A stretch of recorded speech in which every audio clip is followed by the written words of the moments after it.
Yes, done all of you.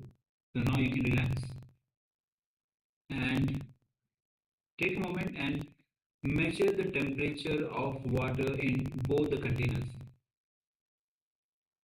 As we are manifesting the power of altering the temperature of water in the two containers,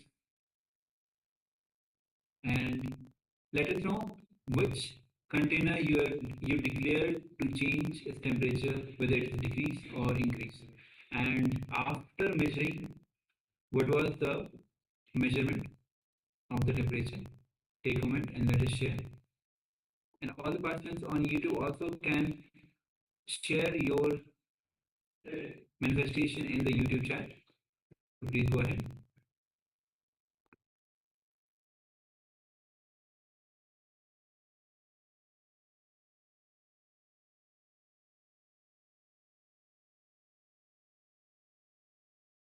Yes, so please go ahead and share what was your revelation, your manifestation of this power of changing the temperature of water.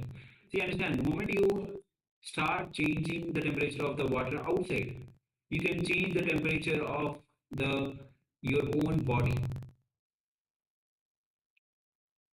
And when you can manifest the power of changing the temperature of your own body, see, you can see how useful it is in your day-to-day life.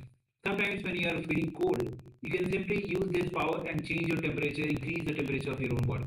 And you don't need to have so much of clothes to warm up yourself. Or you are in so much of summery weather and you need some cold. You don't need to have fan. You just decrease the temperature with this power manifestation.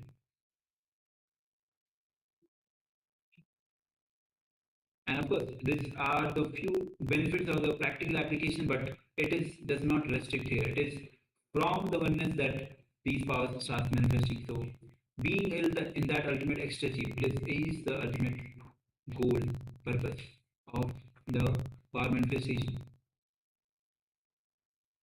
Alright, so if you are still sharing, please go ahead and share. Meanwhile, we will be entering into the next session, which is going to be on the yoga for the mind. So, requesting all of you to be in the space of listening, and let's enter into this revelation by the Supreme Pontiff.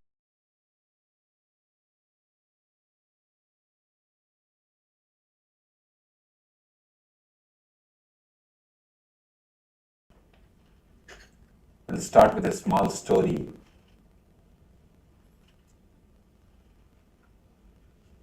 A young man from America went to London, was traveling in a train.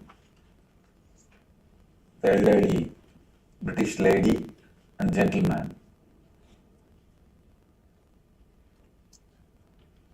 Lady had a pet dog. Suddenly, the dog jumped on this guy and vomited. This lady, instead of apologizing, he started patting the dog. Oh, what happened to you? I don't know. You have bad stomach. I should take you to the doctor. The young man kept quiet, did not speak much. After a few minutes, again this dog jumped on him and pissed. Again this lady, instead of apologizing, she started saying, oh, I should take you to the doctor immediately. I don't know what happened to you today. After a few minutes, again the dog jumped on him. Now you know what you would have done. Again this lady did not even care to say a word sorry. She just started petting the dog. I should take you to the doctor, and she started giving some food, medicine. She started taking care of the dog. Now it is too much. The young man silently got up, just picked the dog and threw out of the window. All this time, the old man was keeping quiet. Now he stood up and shouted, you Americans drive in the wrong side, measure with wrong scale, now threw the wrong bitch out of the window.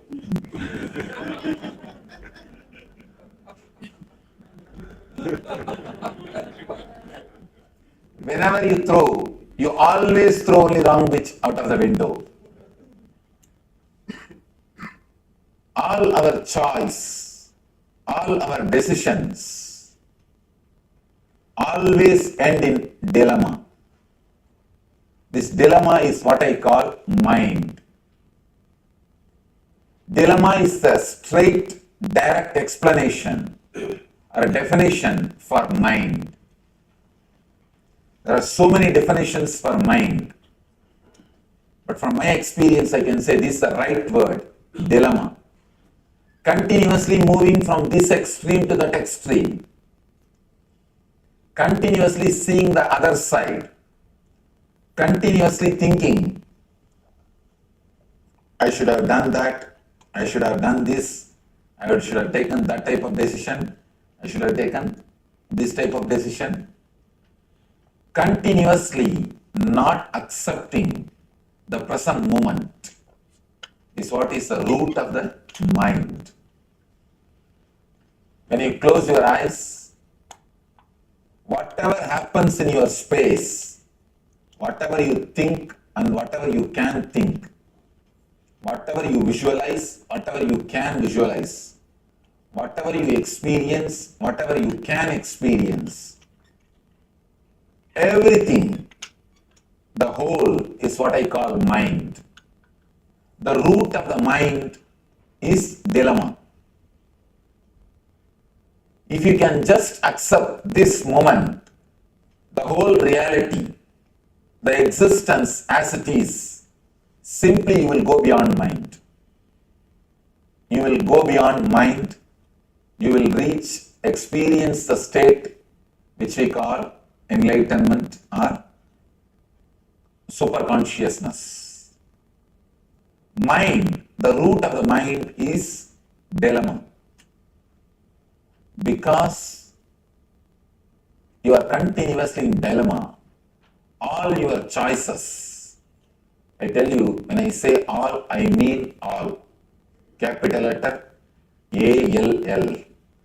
All our choices end in suffering. Bliss is choicelessness. When you are choiceless, when you are just accepting the flow, when you just accept the nature, you are in bliss. Actually, bliss is nothing but accepting the reality as it is. But we always say, I accept everything, Swamiji. Everything is beautiful. Just this one thing, it is around the corner. Let me correct this one thing. Tomorrow I will be happy. When we are in India, we think if we just get visa, it will be really great. Once we get the visa, if we can have a house in the States, it will be really great. Then green card, then citizenship, then car. One by one, by the time you have a family, already you have mortgaged your life. Already the life is mortgaged. We just postpone. Just after this, I'll be happy. Postponing the bliss, postponing the ecstasy, postponing the joy, which is continuously happening in you, which is your nature, is the root of the mind. Understand? In bliss, you can't have mind. Because bliss happens to you when you are choiceless. In the choicelessness, bliss starts happening. Whenever you choose, you always choose misery. Any choice is nothing but misery. People ask me, Swamiji, should I continue my spiritual life or my material life? For which I should give more importance? It's a very big question. $1 million question. Every so-called spiritual seeker asks this question. Please understand, only so-called spiritual seeker, never the real seeker.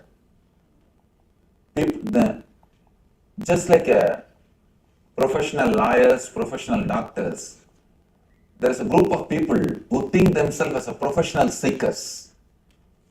Their only job is continuously reading some book and window shopping from master to master, from group to group, and gathering here and there something, thinking that they are great seekers.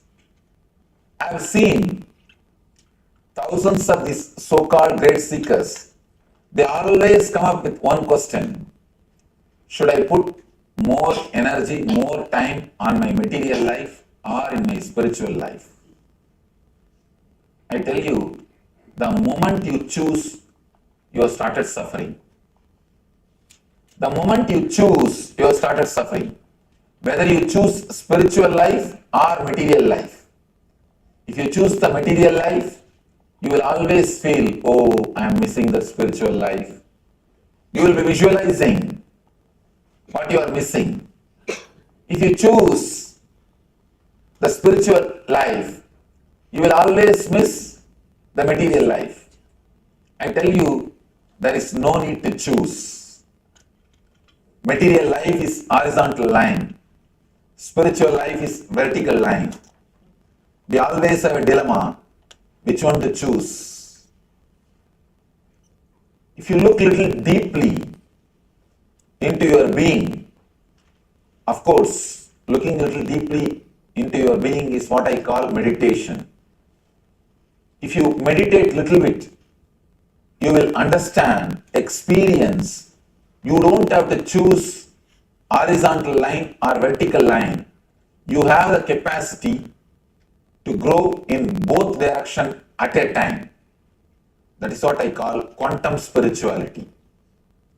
You can explode in the horizontal direction and in the vertical direction at a time, in same space. Real spirituality, a real meditation is living in this moment. When you start living in this moment, naturally you will explode. You will just express yourself in your so-called material life and spiritual life. The life is only one thing. Whether you live with awareness or without awareness, that is the only choice you have. You don't have any other choice called spiritual life or material life. Don't think just because somebody has become a spiritual person, he eats something from the other world. He eats the same material which you are eating. He sleeps in the same bed in which you are sleeping. He uses the same way as you use the bathroom. Everything is same. Of course, the problem is, in our ancient scriptures, we have not recorded whether Krishna used the bathroom or not. That is the problem. We always have an idea about spiritual figure. We have a particular kind of a frame. Any spiritual figure, we put them into that frame, into that idea, and we distance ourselves from them. We distance ourselves from them. There is no need to choose. The moment you choose only suffering. All choices are nothing but suffering. When you start living intensely, you start a new way of life, all inclusive, which I call whole. When you are whole, you are holy. The only way to holiness is being whole. The moment you start choosing, you are given power to your mind. Fear, greed, and worry. All these three starts in choosing. Your greed makes you choose. Your fear makes you, some way you wanted to escape from something. Of course, naturally these two ends in worry, confusion, dilemma. Whether you choose based on fear or greed, we end in dilemma, worry. These two are the root for choosing. Don't choose anything mentally. People ask me, Swamiji, if you say don't choose, then how to go about in the day-to-day life? Should I drop spirituality or should I drop my profession? Should I meditate or should I go for a job? I tell them, never choose mentally before you start living. Just start living intensely as you feel, as your heart guides. You will see simply your profession will become meditation. What has to drop will drop automatically. Whatever has to drop will drop automatically. You don't have to choose, that will choose you. You don't have to choose, just your whole being will start choosing. The moment you choose with your logical calculation, with your intellect, you are in trouble.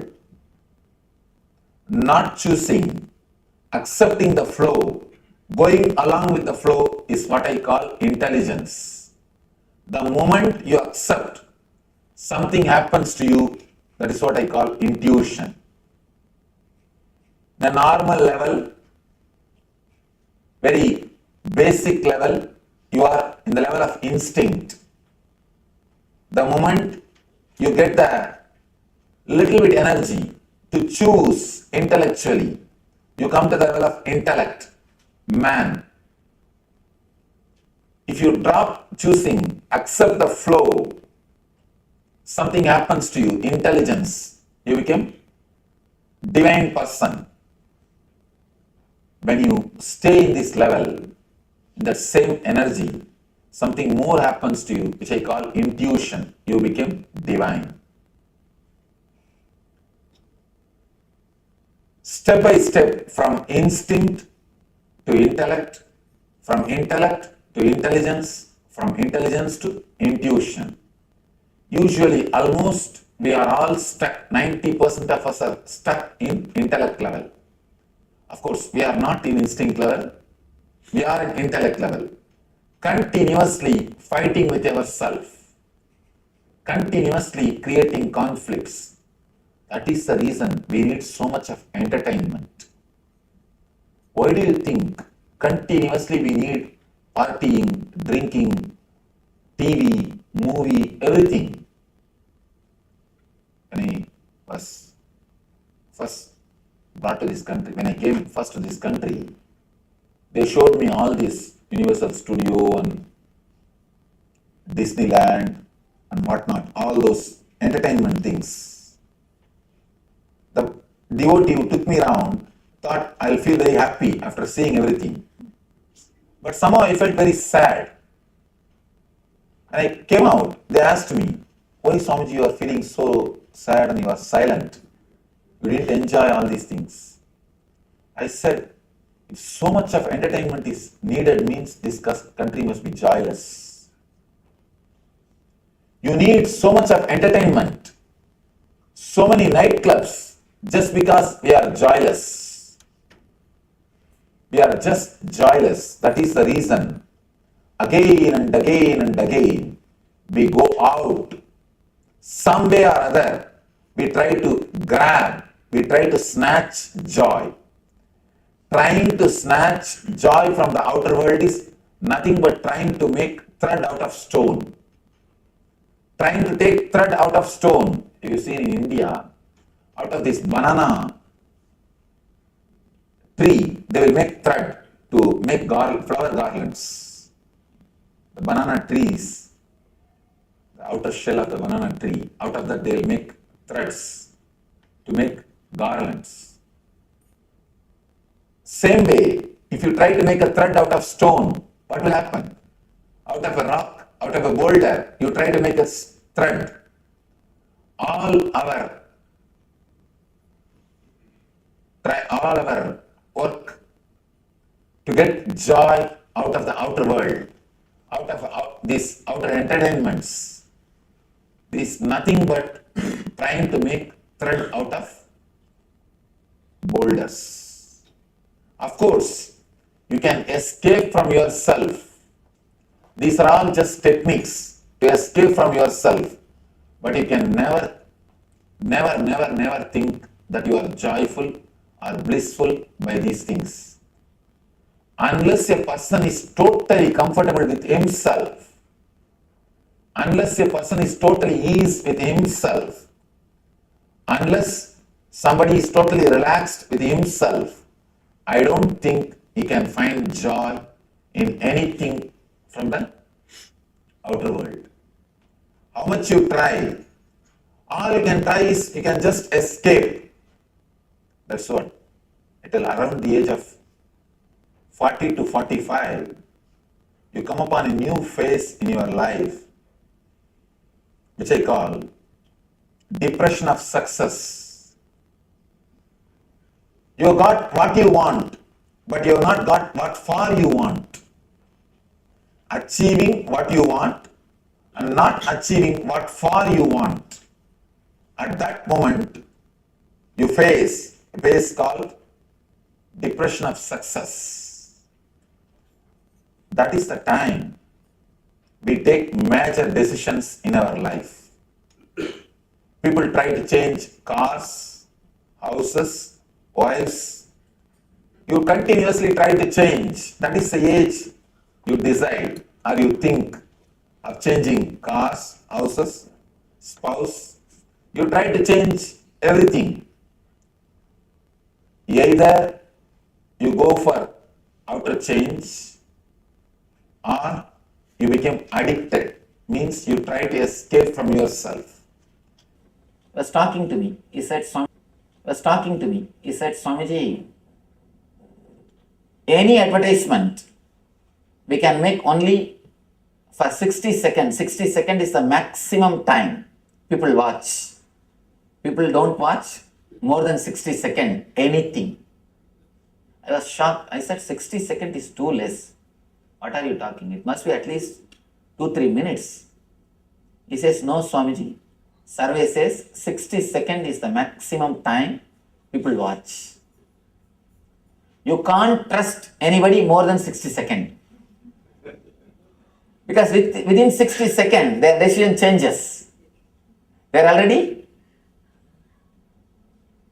already decided something else. The decision has changed. Continuously, we are restless because we are not ease with ourselves. All our so-called joy is nothing but escaping from ourselves. Some way, if somebody helps you to escape from yourself, you call that person as a good entertainer. You call that program as a good entertainment. We don't understand how long you can escape from yourself. How long you can postpone facing yourself. The more you postpone, the more you will feel emptiness inside.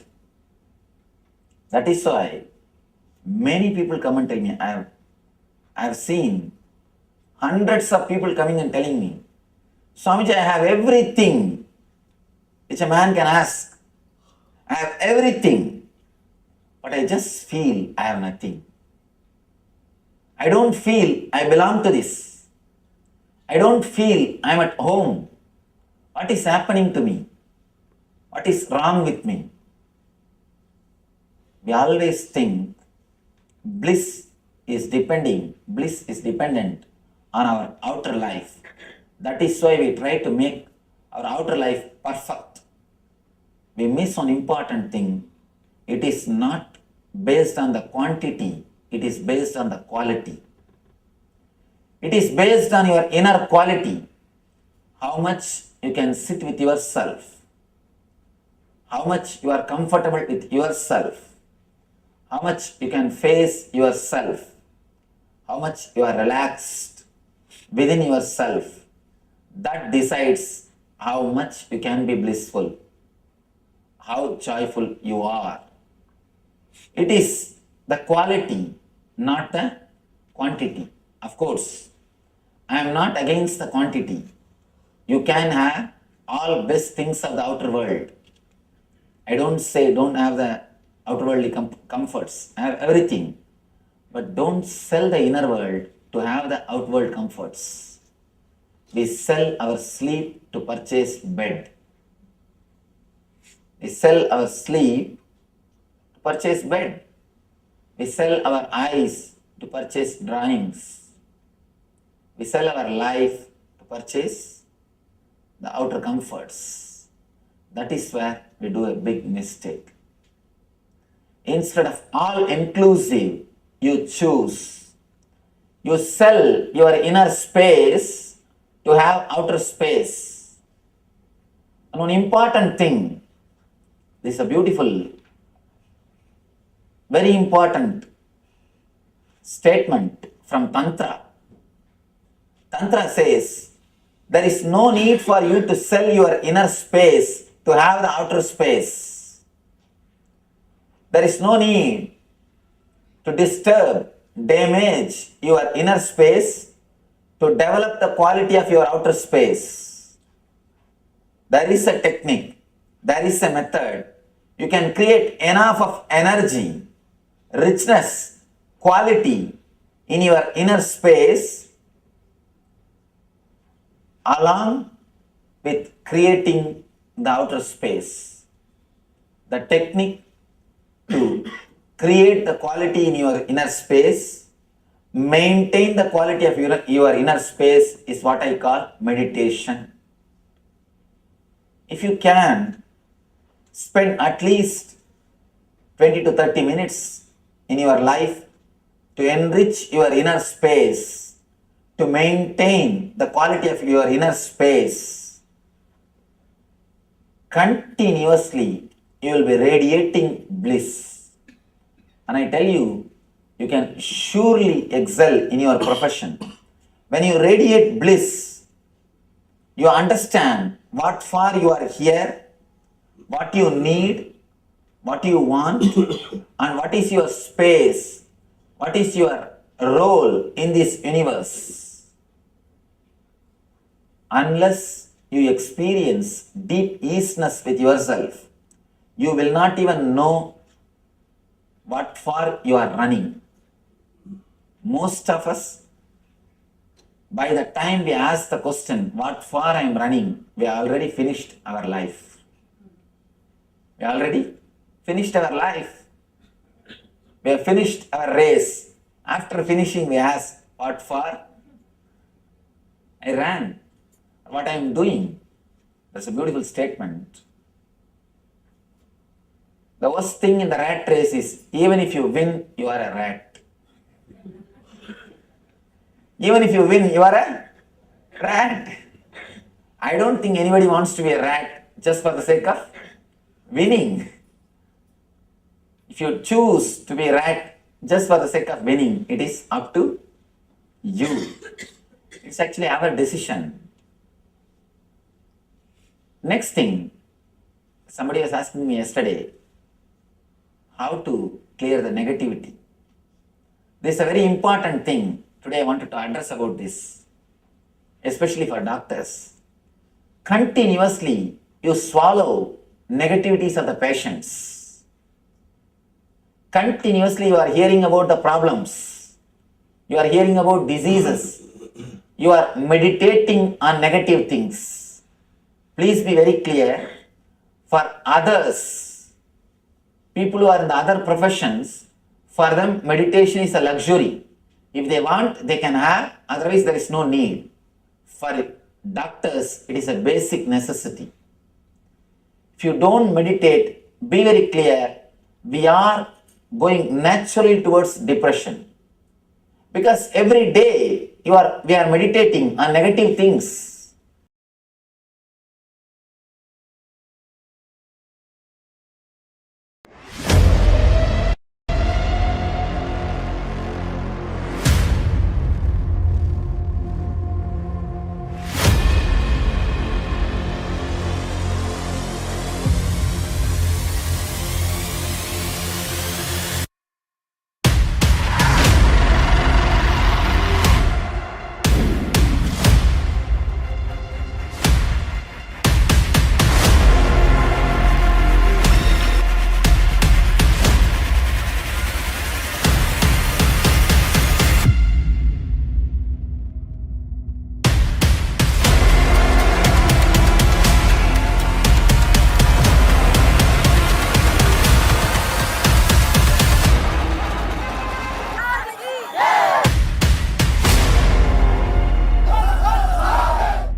So with this yoga for the mind, now we'll be looking into the meditation technique, and this is a very powerful technique. The technique for enlightenment itself. This is going to be the Shanmukhi Mahamudra meditation, Shanmukhi Mudra meditation, where you'll be applying the Shanmukhi Mudra, closing the ears with the thumb, closing the eyes with the index finger and ring finger, middle finger, closing the nostril partially with the ring finger and lips with the little finger. And so this is a one Shanmukhi Mudra itself. So in this guided meditation, Basamati himself will be guiding us. So please come to the space of listening. And because it's a technique, you need to be in the space where nobody disturbs you and you can comfortably perform the technique. So let's get ready to manifest, to enter into this meditation. And let's begin.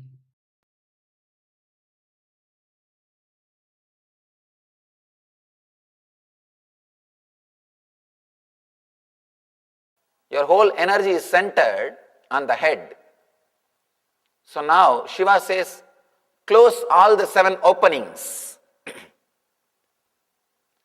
2 eyes, 2 nostrils, 2 ears and the mouth.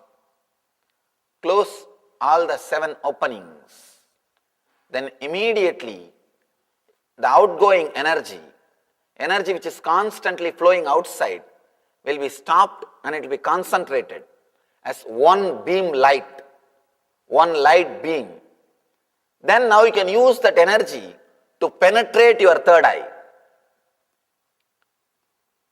If you have seen a young age, if you concentrate the sun rays through a glass, paper or the cotton will be burnt. Same way, if you concentrate the energy which flows outside by closing, it will become a strong beam of power, energy. Then you can use that to penetrate your third eye. It is called Shanmukhi Mudra. Closing all the 7 openings. That mudra is called Shanmukhi Mudra, through which you create the concentrated beam of energy and turn it towards your third eye to penetrate. A space between your eyes becomes all-inclusive. Kararuttat brigastrena, kararuttat brigastrena, brubedad dvararodhanat, drishte bindau kramalini, danmadye paramastitihi. Through this way, you can awaken the third eye and be established in the third eye. It's a beautiful meditation technique. This meditation is so powerful, it can just straight away transport you. This meditation is classified as a technique for sudden enlightenment. There are techniques for gradual enlightenment. There are techniques for sudden enlightenment. There is every chance 120 enlightened people can go out. After this session, you don't know, because this technique brings sudden enlightenment. It's very powerful and highly energetic technique. You should understand the truth of sudden enlightenment. Sudden enlightenment means where you don't need any preparation. Simply in single moment you are awakened. Then you will be able to establish yourself in that experience. Gradual means you practice for a long time. Then you establish yourself in that experience. This sudden enlightenment is always good because it gives you the glimpse and the conviction about the possibility happens in your being. Then you won't have much doubts and problems. All our problems are nothing but our doubts. Is it really available? Or will I be able to have? Will that be successful?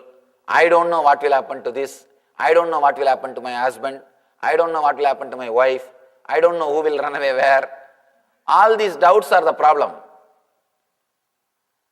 When you have at least one glimpse, sudden enlightenment, all these problems will disappear. It will be a lot more easy for you to travel on your journey. All great masters, fortunately, directly, with understanding or without understanding, had the glimpse of sudden enlightenment. Sudden enlightenment. So, it is time for us to go inward and work on the Ajna Chakra to have the glimpse of enlightenment. Today we will spend a little more time on the meditation because it's a very powerful technique.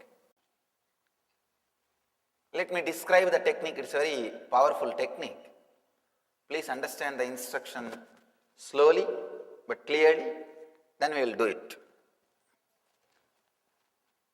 You are supposed to close all the 7 openings with your 2 hands. Let me first describe, show, and then you can close. 2 thumbs on your ears, 2 fingers on your eyes, and 1 finger from each hand on your nose, and mouth you can just keep it shut. That's enough. Let me describe the technique clearly. Do not close the nose completely, then do not block it completely, but reduce the airflow. As on now, it is going chaotically. Reduce it and balance it. We do mantra japa to balance the prana flow only. Many people will be always doing mantra japa. Actually, it regulates your prana flow. It helps you to go towards the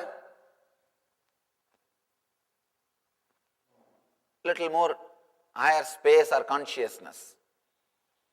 So, let me describe, later on you can do, you can just please understand completely first, then you can do later on. See it clearly. And this is called Shanmukhi Mudra. When you close like this, the energy flow which is going outside, actually through the face, through the 7 openings, constantly energy is going out. Your hands are very powerful. These energy centers are so powerful, it can stop the energy flow going outside and turn it towards inside. Turn it towards inside. We are doing 2 things. First, stopping the energy flow outside and turning it inside, and concentrating that beam of energy which is turned inside towards the Ajna. First we are stopping the energy flow towards outside, then we are turning it inside, and third, concentrating the turned energy on your third eye. So that as on now 80% of your energy is going through the face. You are gathering data through the head, 80%. 80% of your Jnanendriya activities are happening through the face.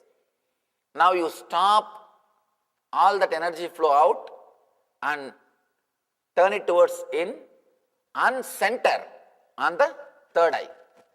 3 steps. I'll guide you step by step. First understand this mudra, Shanmukhi Mudra.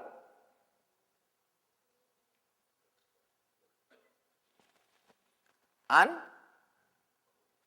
first you have to close your ears properly.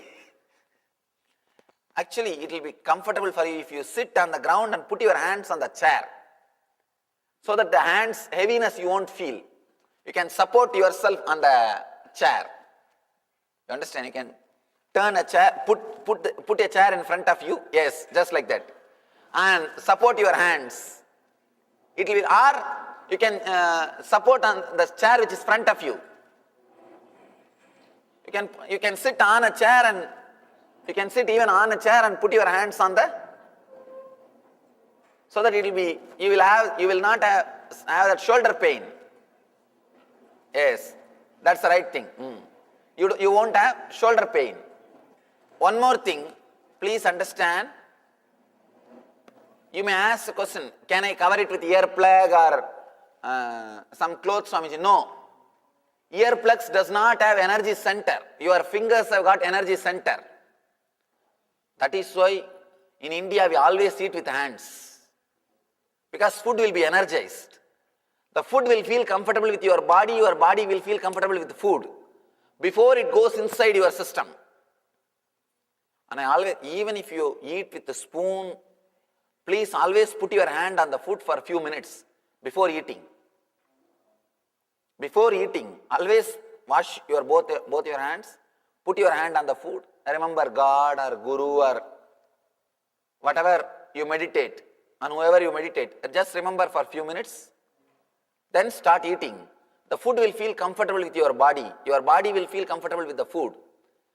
There won't be something like a sudden exposure. It will be more very friendly relationship. It is good to touch the food and eat. Anyhow, you are all set now? Please close all the 7 openings in the face. If you are wearing specs, remove that. Do not try to put your fingers under the specs.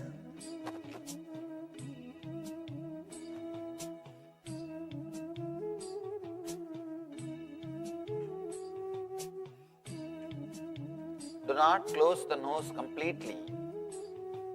Just reduce the prana flow. When your mind settles down itself, the prana flow will reduce.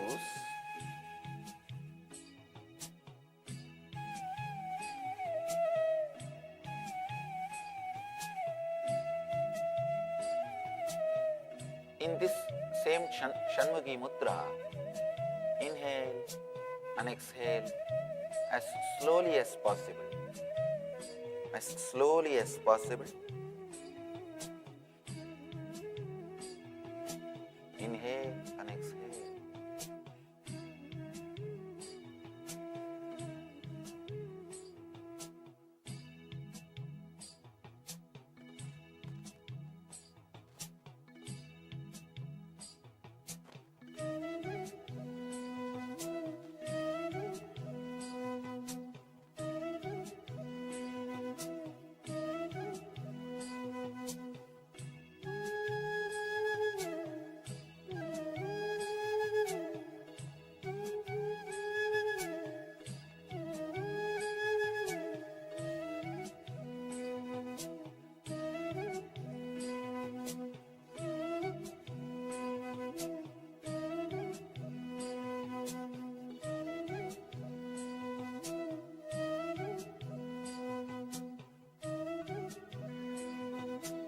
Just inhale and exhale.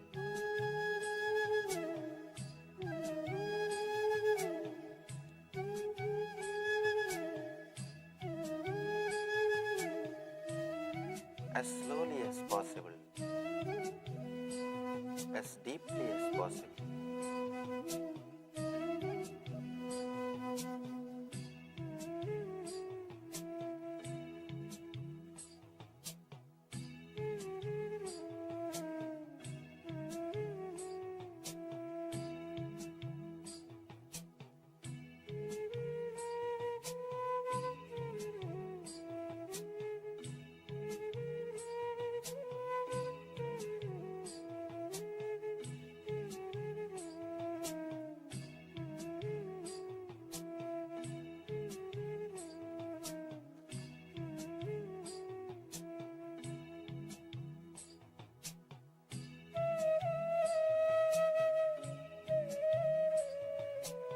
Let your mouth be closed tightly.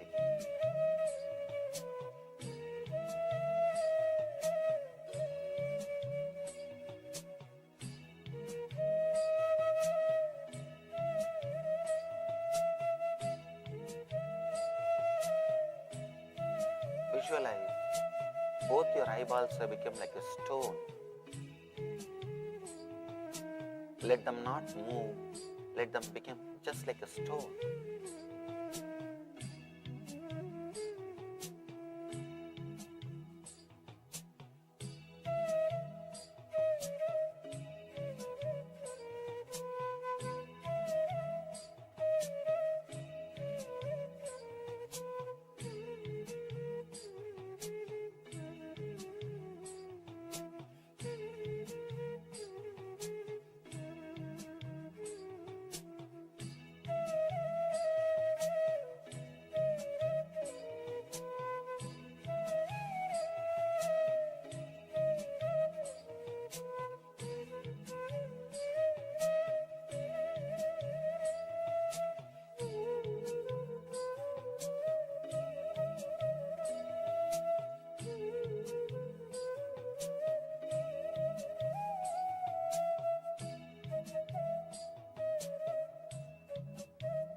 Inhale and exhale as slowly as possible, as deeply as possible.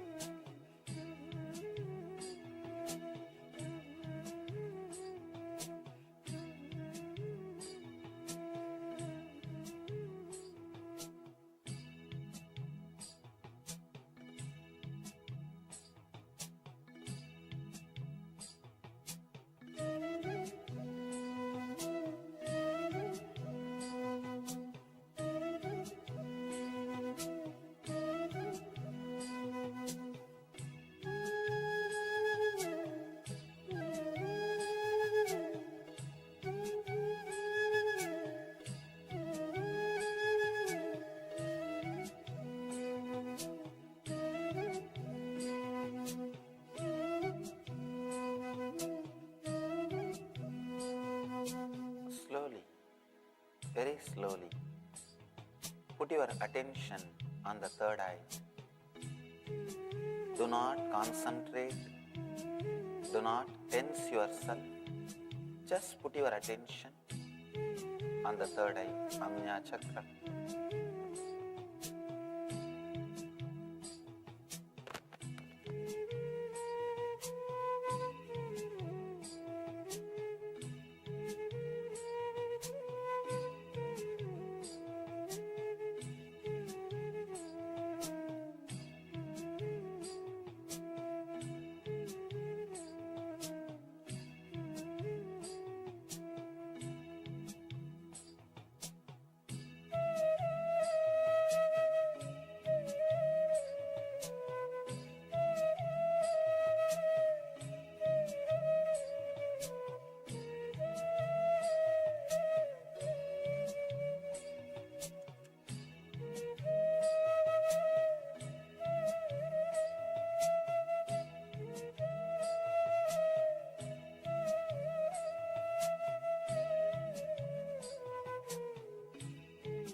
Slowly,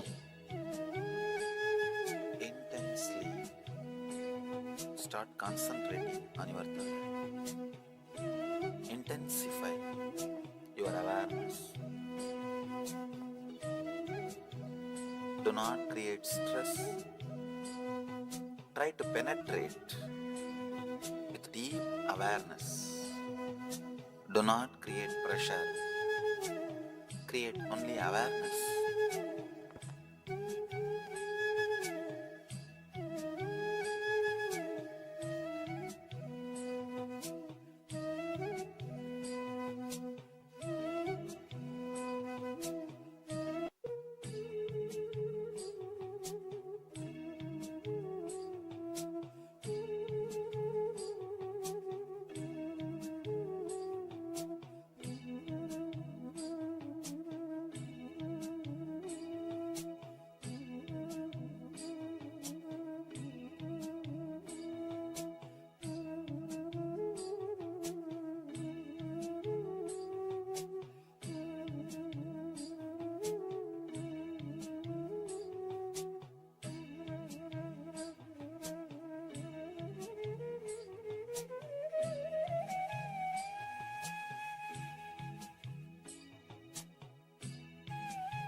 Intensely visualize as if you are penetrating your third eye with a drill bit.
visualize deeply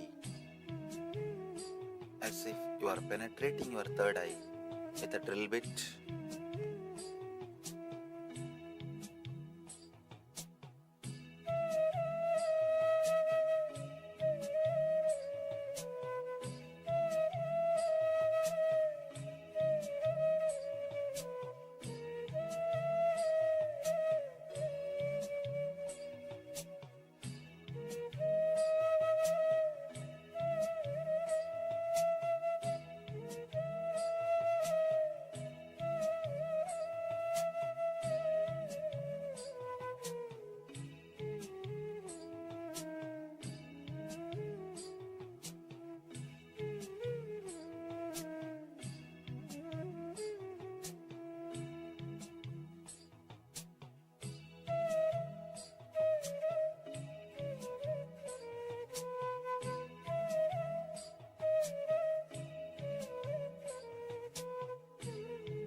Penetrate your third eye intensely.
relax and open your eyes. Try with this technique in a very comfortable posture. You will see tremendous energy created in your third eye to awaken your intuition. As of now, I saw many were juggling. Sit in a comfortable pose where your hand is supported. Then you will see you are entering into deeper energies, the higher consciousness. Let these techniques give you the high energy and liberate you. Let you all become one with the Shiva consciousness.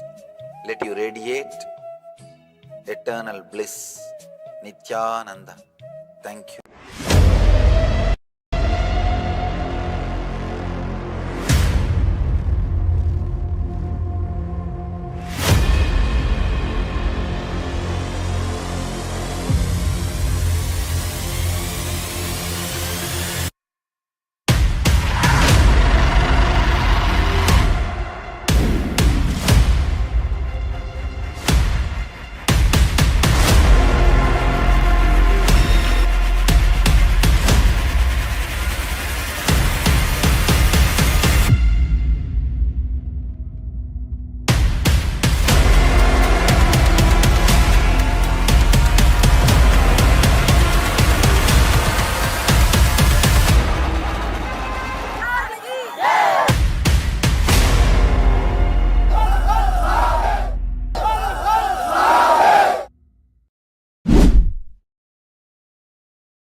Yes, Nithyananda, all of you. So with this, we'll be moving on to the next session, and the next session is going to be on the yoga for being. Just previous session we had the yoga for the mind, and we had the meditation of Shanmukhi Mudra. And after this, the technique itself, which is the technique for enlightenment. Now we are moving to the yoga for the being. So please come to the space of listening as that you receive the powerful cognitions, and after this revelation, mostly we'll be preparing for the Kumbh. So let's get ready for that as well. So first, let's get ready to have the revelation by Swamiji on the yoga for being.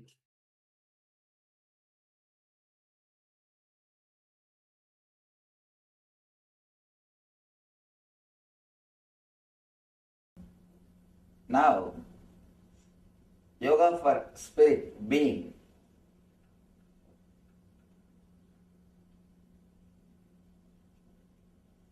As a being, the being level, you don't need any separate meditation or yoga. All our yoga or meditation is to reach that level. That's all. If you can experience that level or stay in that level, you don't need any meditation or yoga. The aim of the yoga is reaching the level of being or the spirit. First thing, what do I mean by the word being or spirit? Let's analyze. Let's analyze what do I mean by the word being. In Sanskrit we call Atman. You can translate it in a very superficial way as consciousness. Consciousness is not equivalent or exact translation of Atman, but we have no other way. We have to use the word consciousness. Soul is much poor word. Consciousness is at least a little better than soul. So I am using the word consciousness. Actually, being cannot be expressed by a single word.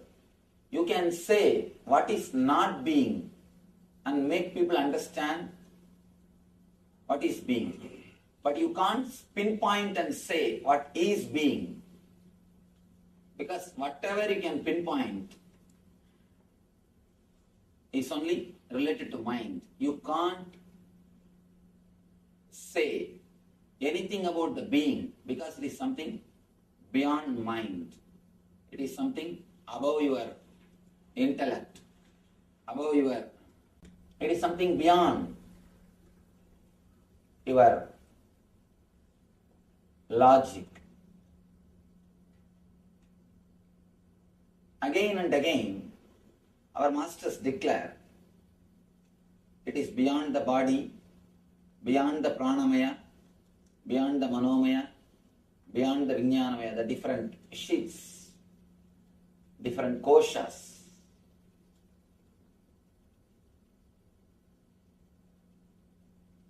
You have 5 bodies according to our Upanishads, are the 5 part of your being. First thing, physical body, which you are having, made out of flesh and bones, you know. Next thing, the pranic body, all the prana movement which is happening inside your system. Inhaling, exhaling, all the other prana movements in your system.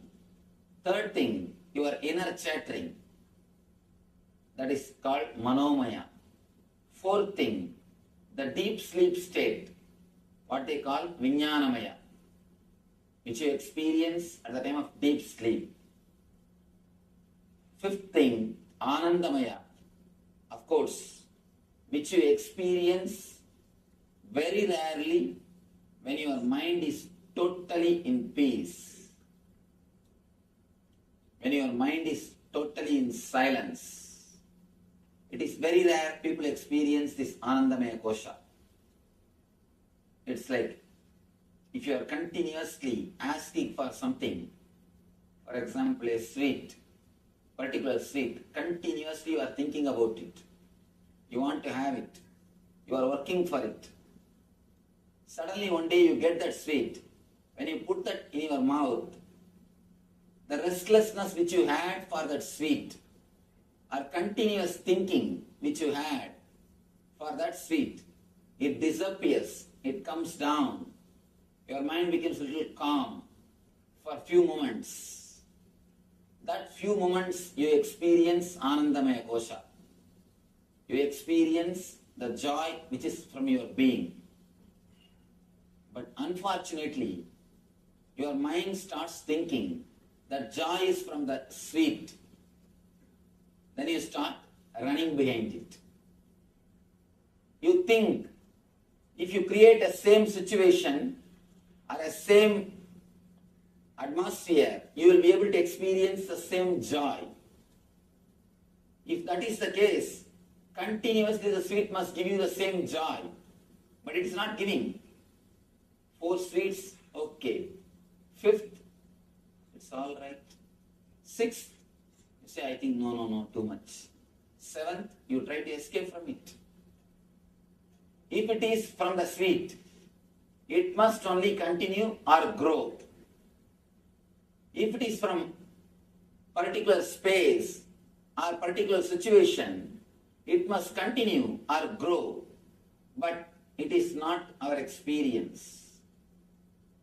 Sometimes you go to the beach, you feel sudden peace, calmness in your mind. If you think, oh, the beach is associated with peace and calmness, try to go every day, but you start experiencing. You will sit there and start your regular worries. That's what I always tell people. It is not the outer space which decides. It is the inner space which decides. The person who can't create the inner space of bliss can never have vacation. You may try your best to change the outer place, to try to have vacation. You may try all your best, all possible way. But finally, you will end up only in the changing the place. You will never have changing the space. It's like understand this one example. If you are sitting in the office and worrying, it is work. If you are sitting in the house and worrying, it is homework. If you are sitting in beach and worrying, it is vacation. That's all. That's all we know. We don't know anything else. When you try to associate peace or bliss with the outer space or the outer situation, outer things, you try to repeat the same thing. But you will not have the same calmness, same joy, same peace, same ananda from that space, from that thing again and again.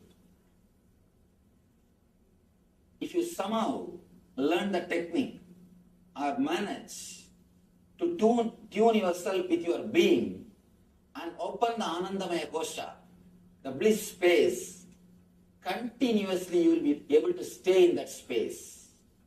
Continuously staying in that space is what I call Nitya Ananda, the eternal bliss. Eternal bliss. That is what I call the state of being. You exist in 3 levels: being, having, and doing. Some people exist only in the level of doing, workaholics. They can't relax. The moment they relax from the work, they feel that they are not needed. Even if they don't get money, they will not be able to relax from that work. Many people I have seen, they take up some social service just because they can't keep quiet. Please understand, if you take up social service or serving others just because you can't keep quiet, you will only damage the society than helping. You will be only creating more misery. Unless you are totally in tune with yourself, how do you think you can help others? You can serve others. Many times, I discourage people from serving. Usually, when you take up serving, usually people take up serving others just because they can't keep quiet. The first side effect will be ego. My name should be displayed. I should be given priority. This should be my place. This is the way I'll do. First side effect of doing service just because you can't keep quiet is ego, which is more dangerous. There's a beautiful Zen saying, even if a master kills somebody, it will do good to that person. Ordinary egoistic person, even if he serves others, it will do only disturbance to others. It is the quality of your being which decides whether you are going to do good or bad to the society, to the humanity. If you take up any service just because you can't keep quiet, just because of your workaholic attitude, be very clear, neither you will be peaceful nor others will be peaceful. I have seen many so-called social service, so people who are doing social service are social service institutions. Actually, The social service organizations are the root cause for all the troubles. They create trouble so that they will have their job. They just wait. Otherwise, they feel they are not needed. Please don't do any service just because you can't keep quiet. Let it be, let all the service be outcome of bliss and joy. Then you will never expect any other result. It's a beautiful story. Bodhidharma goes to China. There, he was received by the king of China in the border. The king is very devoted to Buddhism. He has built thousands of monasteries.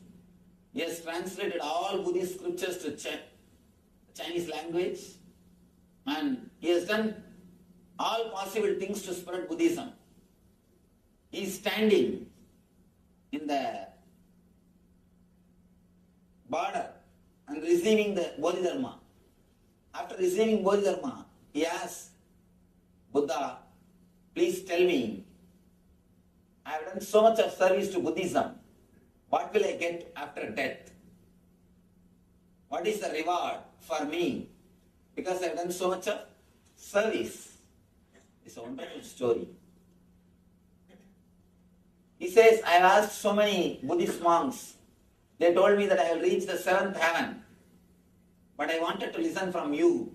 What will I get after my death? What will be the reward for me for all this service? Bodhidharma is a very honest man. Very honest man. Straight away he says, doesn't even bother that he is a king of this country. He says, I can be sure of one thing, you will reach only seventh hell. I was totally shaken. The king was totally shaken. He said, what are you talking? I have done so much for Buddhism. How can you say that I will reach seventh hell? Bodhidharma makes a beautiful statement.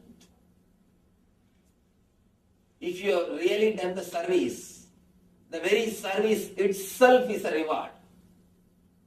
If you have really done this out of your joy and bliss, from your being, the very service itself is a reward. You have done from your doing. Just because you can't keep quiet. Your whole personality is centered on doing. Our personalities will be centered in three levels. Either it will be centered in being level, or having level, or doing level. Person who is centered in doing level, he is in hell. There is one more beautiful statement Bodhidharma makes. Don't think you will do some sins and then reach hell. You are doing sins because you are in hell. You will never hurt others. You will never be violent with others if you are happy, peaceful within yourself. You will do sinful acts. You will do wrong things because you are in hell. Very doing wrong things shows that we are in hell. Very doing right things shows that we are in heaven. Don't think you will do some sinful acts, then go to hell. You are in hell because of that you do sinful acts. Don't think you will do some good things and then reach heaven. No. You do good things because you are in heaven. The very mood with which you do the activities, that is heaven or hell. Heaven or hell is not geographical, it is psychological. It's not geographical. Don't think you will reach somewhere. No. Bodhidharma explains beautifully. All your service, all your action is out of doing, not out of your being. Because you can't keep quiet, you have to do something. You are rajasic, restless. Just you wanted to show you are some way great. Whatever you take up, you do it in a very big way. Why do you think these so-called religious people install tall structures? it is not to show the greatness of God, it is to show the greatness of themselves. Big kings erecting tall structures. Why? It is to show that they are great. Not even God is great. I have seen in India some temples are called Birla temple. I was just shocked. Why should Birla have a temple? Why should Birla have a temple? It's for God we make temples. But when you erect temples just to show your greatness, the temple will be named only after you, not after God. It is out of restlessness, just to show that whatever you do it in a grand way. Whatever you do it in a big way. When you do the service just out of restlessness, out of doing, it will create only hell for others and for you. That's the first thing. Next thing, not only service, anything you do out of doing, anything you do out of restlessness will create only more confusion, more questions within yourself. I have seen many people coming and asking me, Swamiji, somehow I don't believe in my profession. How can I practice it? What am I supposed to do? I feel I am not in the right place. I feel I am misplaced. Deep misery, deep agony is their being. Then how can they do anything perfectly? How can they do anything totally? I have at least 600 American doctors as our healers.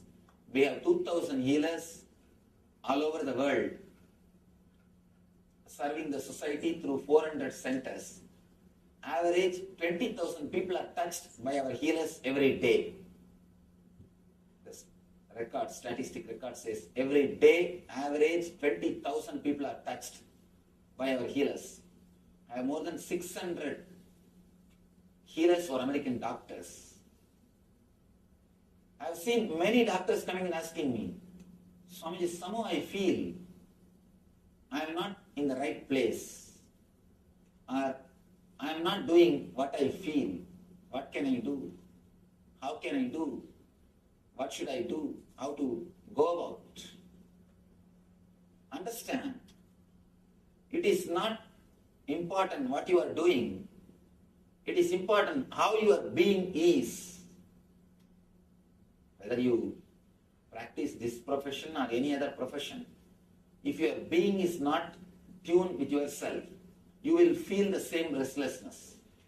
Don't think by changing profession or by changing house or by changing wife, you can come out of this problem. No.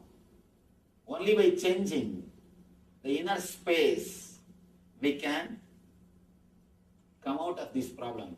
We can feel more in tune. The next level, people are centered on having this another kind of restlessness. Continuously acquiring things but never enjoying. Continuously acquiring things but never living or enjoying them. I have seen people continuously they acquire. When you are sitting in an ordinary car, you think of SUV. When you are in SUV, you think of Mercedes. When you are in Mercedes, you think of Rolls Royce. By the time you get the Rolls Royce, you think of helicopter. Something continuously you are postponing. Continuously we run behind having, but not living, but not enjoying. The persons who are centered in the level of I, they are centered in the level of doing, just for the sake of ego. The persons who are centered on having, they are centered in the level of mind. I and mine. I is continuously doing, mine is continuously having. Continuously you try to expand your boundary. Continuously we try to change the outside things. Continuously we wanted to expand our boundary. I have seen People, if they have 5 acres, they will be standing near the boundary and try to expand the boundary little more. Suddenly, by fortune, someday if their boundaries, if they are given 500 acres, again they will be standing near the fence and try to push the boundary just few inches, just 3-4 feet. Whether it is 5 acre or 500 acre, these people are going to stay only near boundary. They are bound to be near boundary. They can't stay inside the home happily. Continuously pushing the boundary. Continuously trying to expand the boundary. These kind of personalities are based on having. They will feel happy. They will feel secure. They will feel relaxed only when they continuously possess more and more and more things. Deep feeling of insecurity, the fear is what makes you to have more greed and continuously trying to possess things. Continuously possessing things is nothing but deep insecurity feeling. If you penetrate your being a little deeply, we can understand. It is nothing but feeling deeply insecure. All our possessions, the idea of possessing continuously more and more things is just because of fear. Just because of feeling of insecurity. We think, let this be with us, let this be with us. You feel your boundary is more. You feel if you have more things, you will not be taken away from this world. We usually feel if we have more friends, more relatives, more things around us, we feel we are secure. We will not be taken away. There is a beautiful sloka in Mahabharata. Dharmaraja is a hero of the Mahabharata. He was questioned by a demigod. Beautiful question. Kimascharyam itap param. What is the great surprise in the planet Earth, in this universe? What's the greatest surprise which you are seeing in the universe? Dharma beautifully answers.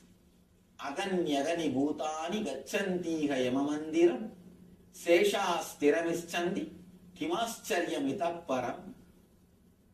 The running translation goes, every day we are seeing so many beings reaching the abode of Yama.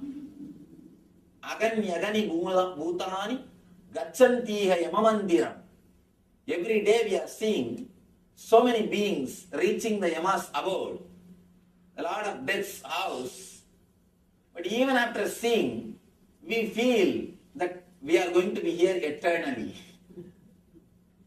We are going to be here eternally.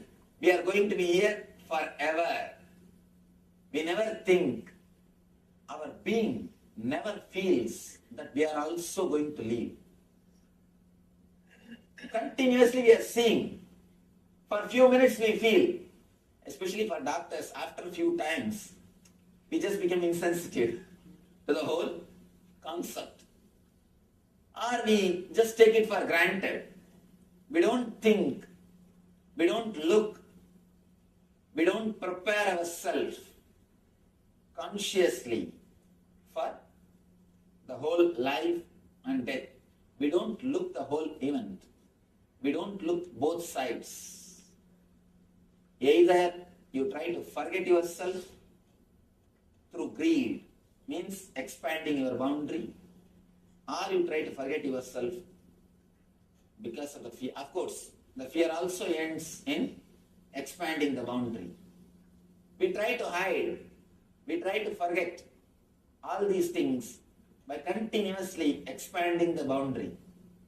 Whether you stay in the level of doing or in the level of having, unless you reach the level of being, you will not be able to relax. You will not be able to experience what is really life. Actually, a person who is born blind You can never make him understand what he is missing. Can you make him understand what he is missing? No. Same way, the person who has not experienced the ecstasy of being, the bliss of being, we can't explain to him what he is missing, what he is just not having. By not entering into the space of being, what we are missing can never be explained or expressed by words. That is the reason, again and again and again, our rishis, our masters insist on reaching the state of being. In India, this is a basic lesson. The moment a person reaches the age of 7, the first lesson given to him is how to connect yourself into your being. How to connect yourself to your being. The first lesson taught to anybody is how to stay in your being level. The Gayatri Mantra is a straight technique to reach the being level. Of course, the Gayatri Mantra is nowhere related to any ritual, any puja or any worship.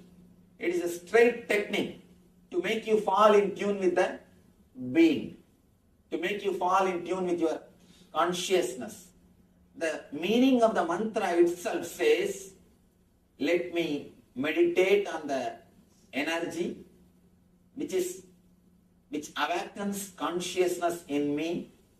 Let that consciousness help me to meditate on it. That's all. Nowhere it says about any devata, any god, any ritual, anything. It's a straight technique to tune yourself into that being level. When I use the word being, I mean the thoughtless awareness. You are doing or having. These two are like a zeros. Unless there is a being, these zeros have no value. Only when you achieve your being, these zeros will have value. If you don't have the being, what can you enjoy? You can only just jump from one place to another, one space to another. You can just move. We are almost living like a ghost. We are living like ghosts. Our body is there. We are moving. Something is happening. We are there. But the being, the feeling of homeliness is missing. See, enlightenment doesn't mean that you become extraordinary or you become something like a superhuman or you become some way superlative. No. By enlightenment, you achieve one thing, a deep, homely feeling, deeply rooted, centered in your being. You will feel a deep relaxation. You have come home. You are in your space. There is no other supernatural powers or there is no other supernatural things associated with enlightenment. Having some supernatural power is no way related to enlightenment. Please understand. Some powers may express through enlightened person, that is different. But the powers are not criteria. Just doing some magic or a miracle is no way related to enlightenment. If magic or a miracle is the criteria for enlightenment or saintlyhood, P.C. Sarkar is the greatest saint. He does all possible magics, all possible miracles, which nobody can explain. So magic or supernatural things are not the real criteria of enlightenment. Enlightenment is a deep feeling or deep settledness or a total relaxation which happens inside your being. When you know your being, when you feel in tune with your being, or when you experience your energy, you achieve the state of enlightenment. Let me tell you an incident which happened in my life. At the age of 10, I was taken to a great master, Annamalai Swamigal. He was there in my native place, Thiruvannamalai. As a small boy, I was taken to him. Usually, in India, the parents, they force the kids and take them to these Swamis and all these temples. I was also taken by force. He was talking to a group of Westerners. He was talking that we are not body, we are not disturbed, we will not have any pain or suffering, we are beyond pains, we are beyond suffering, all these high, great Vedantic ideas. He was talking. When I heard the first thing, I felt surprised. I was surprised. How can this be true? When my mom beats, I feel the pain. Of course, in India, kids will be beaten by parents. When my mother beats me, I feel the pain. When my teacher fires me, I feel the suffering. How can he say this statement? I went to the house and I wanted to experiment, test what he said. I took a knife and tried to cut myself. I cut my thigh to see whether I have pain or not. Of course, I had pain. I was taken to the doctor. They put the stitching and first aid, everything. They have done everything. After a few days, I went to that Swami again. I asked him, what is this? What did you teach? I went and cut myself. Why did you say all these things that we don't have pain and we don't have suffering? I went and tested it on myself. That Swami made a beautiful statement. Don't worry, my son. Do the small meditation technique. When time comes, you will understand what I said. Now you may not have understood. But when time comes, you will understand, realize what I said. Do this meditation. He taught me a simple technique of searching the source of your thoughts. Just start searching the source of your thoughts. So I said, all right, now you are teaching me the meditation, it's okay. But what about the pain which I am having? What about the suffering which I am having? Now I will do this meditation. This you could have told me earlier itself. What about the suffering? He told me the beautiful statement. Don't bother about this suffering. The courage to experiment the truth which you have is more than enough. That will liberate you.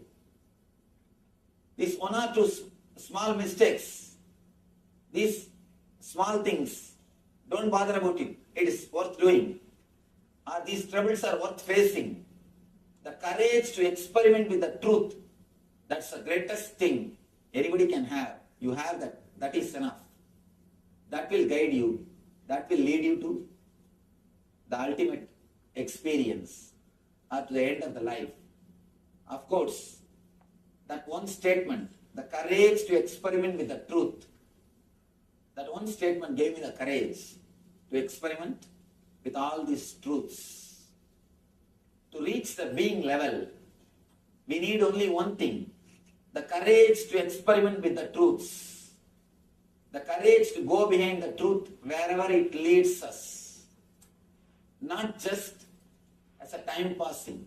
Most of the time, all these higher ideals are just time passing for us. I've seen people coming and asking me, Swamiji, tell me something about God, how to realize, how to achieve spirituality. I tell them, please be seated, let's stop. They say, no, I have to go for bus urgently. Just tell me something within 10 minutes. I have only 10 more minutes. So you can't have instant coffee.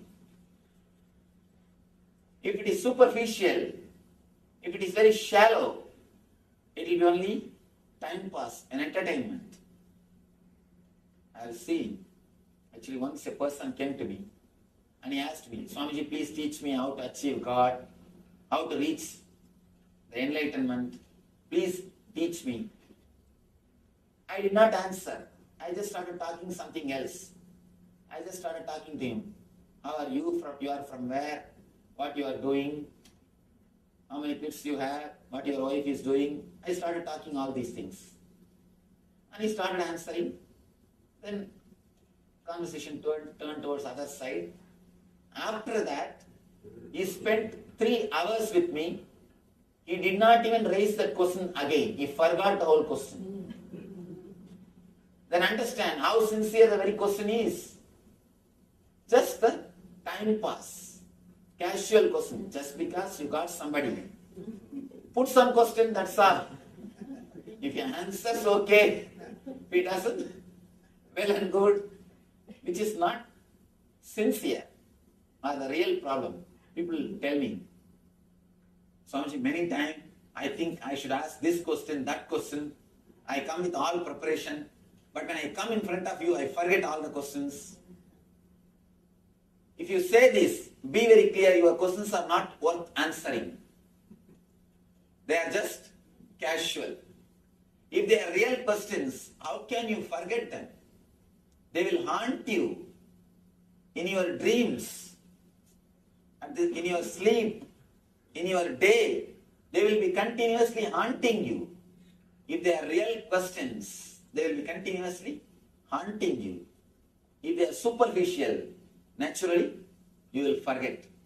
The questions should become quest. Only when the questions become quest, you will be able to grow towards the higher consciousness. Only then you can reach the flowering of your being, what I call your consciousness or spirit. Take this only one message with you. Have the courage to experiment with the truth. Whatever you think as truth, you don't have to go for searching the highest ultimate truth. You can't say, let me first know the ultimate truth, then I will try to experiment with it. No. You will not know which is ultimate truth when you start. Whatever you think as truth, try to experiment with it. Have the courage to experiment the truth. That's the one and only way to reach the being. There is no other way. There is no other method. There is no other technique. No meditation technique will help than this one statement. Having courage to experiment with the truth. Actually, even with meditation, you will experiment. You will do meditation technique only when you have the courage to experiment the truth. Meditation is also the truth which you heard.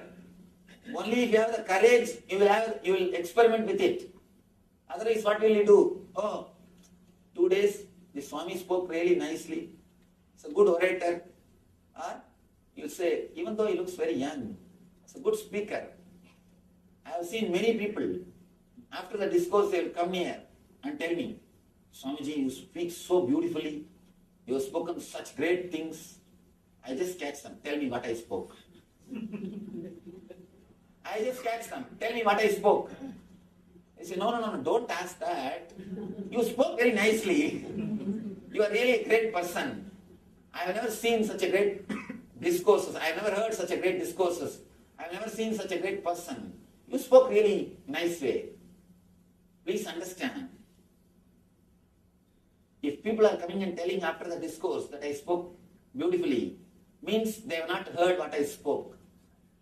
They are just sitting and preparing what they should come and tell me after the discourse. They are just preparing in the mind. What should I tell? You see, you praise others just to get others' attention. Let's be very clear. We just praise others to get the attention of others, or expecting that they will also praise us.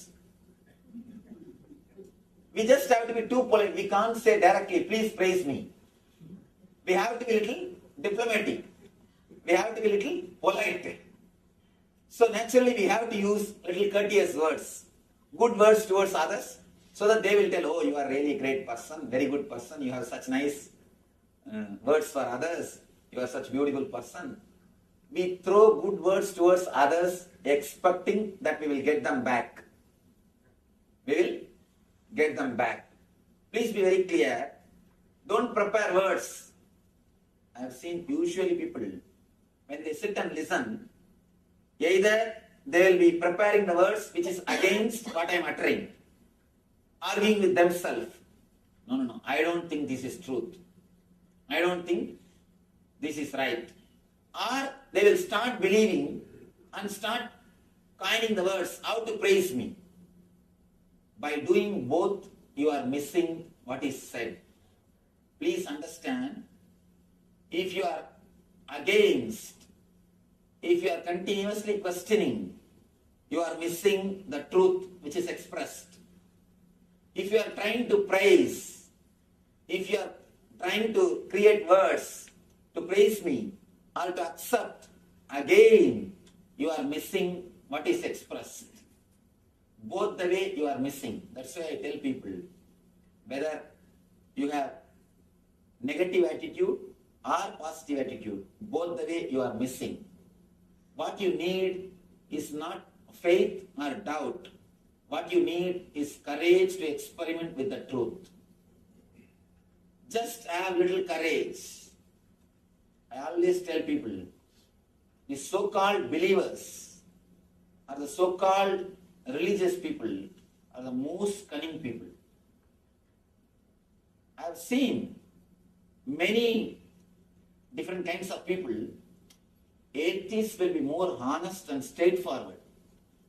In my experience, I tell you, atheists, non-believers, they will be more honest. They are more straightforward. If they don't feel, they are very clear, straight. They don't care for anybody. But the so-called believers, believing out of fear or greed, without having the courage to go behind the truth, I call only these people as believers. Believing just out of fear or greed, without having the courage to experiment with the truth. This type of believers, they will be, first thing, they will be hypocrites. Next thing, egoistic. They will design all cunning methods to escape from the truth. They will have everything except truth.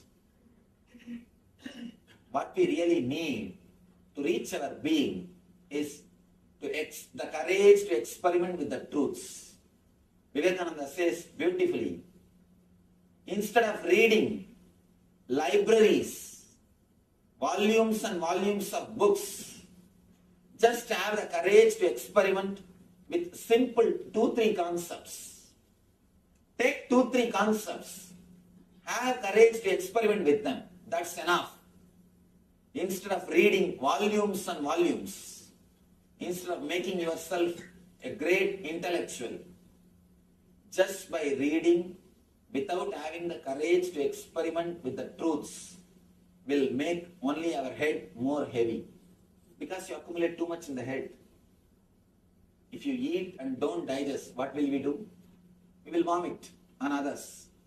Same way, if you read and don't have the courage to experiment, you will catch people and start vomiting on them. Whatever we read, we will start vomiting on others. We will catch people and by force we will vomit on others. Understand? All we need is only one thing. If you forget everything else, whatever I have spoken on these 4 days, it's okay. Carry this one line as a message. Courage to experiment with the truth, what you think as truth. Whatever you think as the truth of life, have courage to experiment with it. Whatever you know as the truth, just have the courage to play with it, to experiment with that truth. All of these are steps, or what I call steps, or exercises, just like you do physical exercises to strengthen the body. Yogic discipline, yogic exercises are primarily meant to provide you the means or the techniques to take you to that state of connectedness, to that state of bliss or ananda, which I'm not giving a discourse, by the way, I'm just stating my question with a few things. I just wanted some clarification. To to help us achieve that level. So these are the various disciplines. Now we have so many different schools, like Swamiji, you pointed out there are so many masters that we search for, come across. Sometimes things will work, sometimes things don't work. And we take all of these different experiences. My question in simple words is, are all of these different paths meant to take you to that same state of awareness or bliss or connectedness? And is that the main purpose of all of these yogic disciplines, meditation techniques, etc.? The second thing that I wanted to ask you, if I can get your permission, is to also explain the state of connectedness and the levels of consciousness in terms of waking consciousness, sleeping consciousness, because you mentioned this in the very first lecture about the dreams and the projections and of the energies. In terms of waking consciousness, sleeping consciousness, dreamless sleep, and because you mentioned something about that today, and how these four states of consciousness are symbolically expressed in the Omkara Shabda. That was my question.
Yes. Nithyananda, all of you? So, after this yoga for being, we have arrived at a point where now the preparation for the Kumbh celebration has started. Kumbh Mela, as you know, if you don't know, the Kumbh Mela is going to start in January till February, and all of you are invited to be a part of it, to become a part of it, and will be transitioning now to the Kumbh Mela preparation. All the information that you need: what is Kumbh Mela, what needs to be done in Kumbh Mela, what is this actually Kumbh Mela celebration itself. Any questions that you have will be answered during this segment, and after this we'll be receiving the Supreme Pontiff of Hinduism, as he'll be gracing us today as Nataraja, Lord Nataraja, during the darshan. So let's prepare ourselves for this Kumbh Mela celebration, and after that we'll be receiving the Supreme Pontiff of Hinduism. So we'll be now transitioning to the Kumbh Mela preparation. Being taught. The history that you have been taught is wrong. You have been wronged by the society. As Hindus, we losing our Hindu identity. That is the most unfortunate, that's the worst thing that can happen to you. Today, we are going to be learning about what is the real history. Understand, in Kumbh Mela, in all of these, today even Hindus do not know the significance of Kumbh Mela. Even Hindus themselves do not know what is Kumbh Mela. Literally, everything. Okay, Vinod Khanna has posted, he learned about Sati Pratha, Zamindar system, weak Hindu kings. Exactly. And today, what all of us are going to be learning about, what we are going to be understanding about, is a history that has not been taught to you. A history that's not being told to you. The valor, the victory, or the power of us, the Hindu civilization. Understand, the entire history books, the books that you learn in the school. Actually, here I just want to tell. I think Rahulaya has posted about the Sati. Do you know here Sati does not even exist in Hinduism? There's no scriptural reference for Sati system. Sati system is not a system from Hinduism. It was enforced upon us. Everything, every single thing. Weak Hindu kings never existed because fundamentally the way the Kshatriyas were trained, it was from a very young age they were evolved. From a very young age, they were trained to become the kings. And because of that, they were so amazing, powerful, with the best valor, competence, and having actually the kings had a specific list of qualifications that they are supposed to achieve. See the kind of kings that we have had. Whether it is Chhatrapati Shivaji Maharaj or Rajaraja Cholan, all the great Pandya kings that existed, every single person, actually, the whole Hinduism is so grand. See the very introduction Hinduism gives you about you. The first thing that Hindus are introduced to ourselves, there is no other religion in the world that introduces you to you so perfectly, so beautifully. Somebody says, some religions say you are a sinner, some religions say you are a slave, someone says, oh, you're a follower. But in Hinduism, you are introduced saying, Shrinvantu Vishwe Amritasya Putraha, O sons of immortality, you are the favorite inheritor of the cosmos. You are the source of the cosmos. You are the favorite inheritor, the sons of immortality. The first introduction Hinduism gives about you to you is from the Upanishadic Rishis, which says, Shrinvantu Vishwe Amritasya Putraha, Vedaha Meham Purusham Mahantam, Aditya Varnam Tamasa Prashasta. Meaning, O sons of immortality, I know the truth. Please receive this truth. Celebrate your life. Understand what an amazing introduction a human being can have with himself. What a powerful introduction. You are not asked. Hinduism does not say, oh, you are a descent of the sin, you are supposed to repent all your life. No. The way Hinduism is, it introduces you to you as Amritasya Putraha.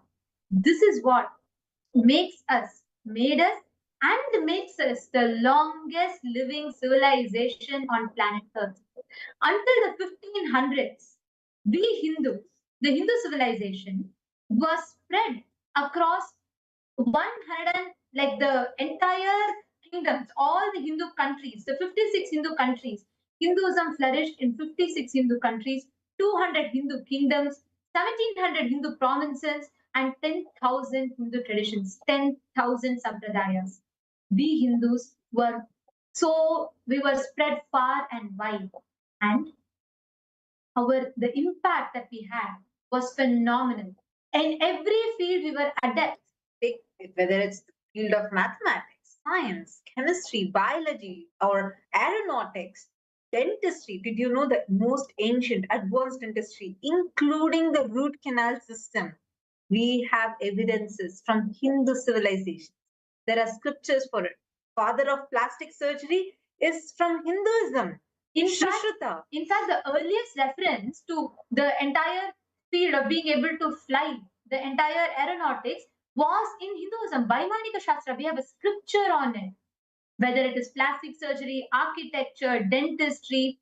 Actually, we learn saying Niels Bohr was the father of atomic theory. No, it was Acharya Kanad. Actually, Niels Bohr himself says how he got the understanding about the atomic structure from the Upanishads. But thousands of years before him, Acharya Kanad has revealed in detail. Acharya Kanad is a great scientist from Hinduism, a great Hindu rishi who introduced the atomic theory, how the electrons exist, how the neutrons exist, how an atomic structure is. Understand, this is the kind of way how Hindus exist. And even though we Hindus were a global superpower, we had a powerful, very clear system. We never colonized. We never invaded. We were a global superpower. We Hindus contributed to a whopping 64% of global GDP. We Hindus, the 56 Hindu nations, Akhanda Bharata, we single-handedly contributed to 64% of the global GDP. Yet we never colonized. Our wealth was sprawling. Actually, the way how our traditions, the indigenous traditions, are sprawling wealth, glory, and the amazing civilization that we had. This civilization, this ancient civilization, advanced civilization, unfortunately, also attracted many invaders, colonizers, and brutal persecutors who brutally colonized us, invaded us, persecuted us, and they demolished us. So many colonizations, persecutions. Understand? The Hindu genocide, Hindu Holocaust is the largest Holocaust in the entire human history. You can see how many different forces, whether it's the Dutch or the Turkish, French, Portuguese, British, Greek, Mughal, everyone. There were so many brutal forces over centuries had targeted and attacked us. We need to know why. Because, take a moment, name the top most ancient civilizations, the moment you can remember them. Give me a few examples. The moment civilizations, what comes to your mind? Like different civilizations that you made. I'll give you an example. You'll immediately remember maybe Egyptian civilization, or Greek, Roman, Mesopotamian, or you may remember Babylonian civilization. So each of you are given a few. Yes. All these are some of the most ancient civilizations. I see many different answers coming. Now, listen. Can you see out of all these ancient civilizations that each of you have posted, how many are actually alive? None. They're only alive in the museums. You can see Egyptian civilization now in the museums, but they are not alive. Understand? And when you remember the Greek civilization, when you remember the Roman civilization, or when you remember the Egyptian civilization, what do you know? You only know about the pyramids that still scientists and archaeologists are trying to uncover the truths about. All the civilizations that existed are only sitting in the museums now.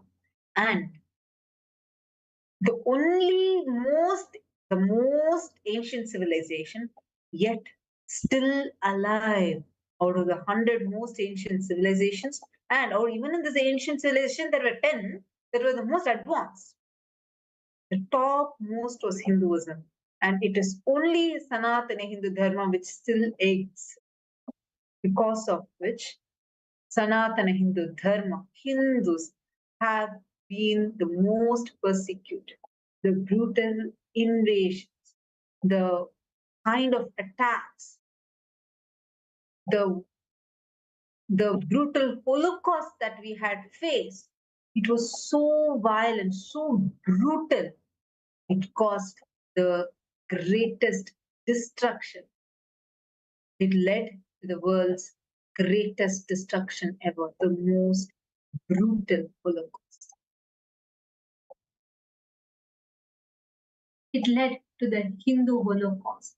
5,000 years of relentless persecution and attack. 2,000 years of relentless persecution and attack, yet untold. Even Hindus are not taught about Hinduism. Akhanda Bharata in 250 BCE, we flourished. Though so many inquisitions, so many invasions happened, we Hindus, we never colonized. Our ancestors were highly resilient and bravely fought them back. Actually, just now, Rahul Kanaya, you were posting, right? When you read about Hinduism, the only thing you were taught about was how weak we were. We lost in wars, we lost in this, we lost in that. But do you know something? When the first time Alexander tried invading, King Purushottam won over Alexander the Great when he tried to invade Bharat. Our roots were unshakable. Sanatana Hindu Dharma could not be destroyed, which is why this time a tactic was used to break Bharat, Akhanda Bharat, from her very roots.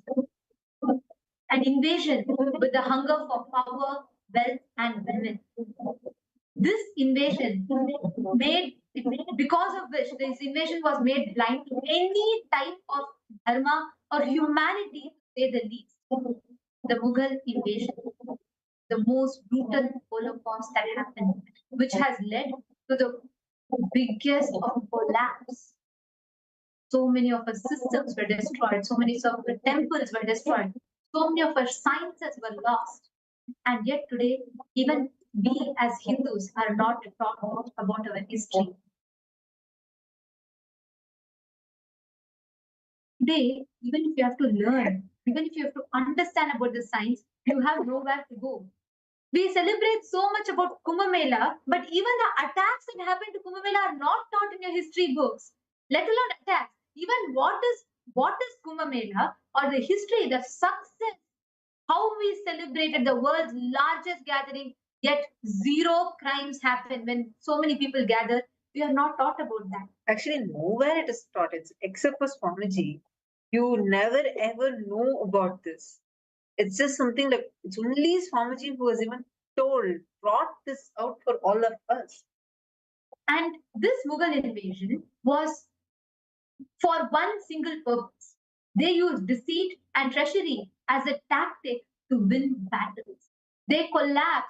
They broke our kingdom. They broke the Akhanda Bharata. They ruthlessly beheaded innocent Hindus who resisted converting to their religions and paraded their severed heads on the spears through the streets. It was the extent. This is the way you all can see one sample, which all of you can see here, where in 1752 in Lahore, the governor told the captured Sikh mothers to convert to their religion and or to have their infant children tortured and massacred. So actually, this is the post that says, in 1752 in Lahore, Muslim governor told the captured Sikh mothers to convert to Islam or to have their infant children tortured and massacred. Their refusal resulted in the slaughter of over 300 infant sick children and their inner organs and heads thrown around the mothers' necks as garlands. This is a kind of Holocaust. It was too brutal. What are Hindus, our Hindu sisters, mothers, everyone had to go through the kind of torture, inhumane torture. Actually, this is nothing. And what we are talking about is not only what happened in the past, but unfortunately, the same Holocaust invasion is continuing even till the present day, where even now, anyone that is even trying to voice for Hinduism, stand up for Hinduism, is attacked exactly the same way, and that too brutally. And women are women, Hindu women, our ancestors were raped, brutally gang raped, persecuted, tortured.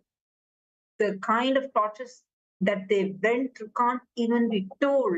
Like, there are so many instances where in middle of the road, like in front of the entire kingdom, women would be gang raped, slaughtered. This is literally nothing compared.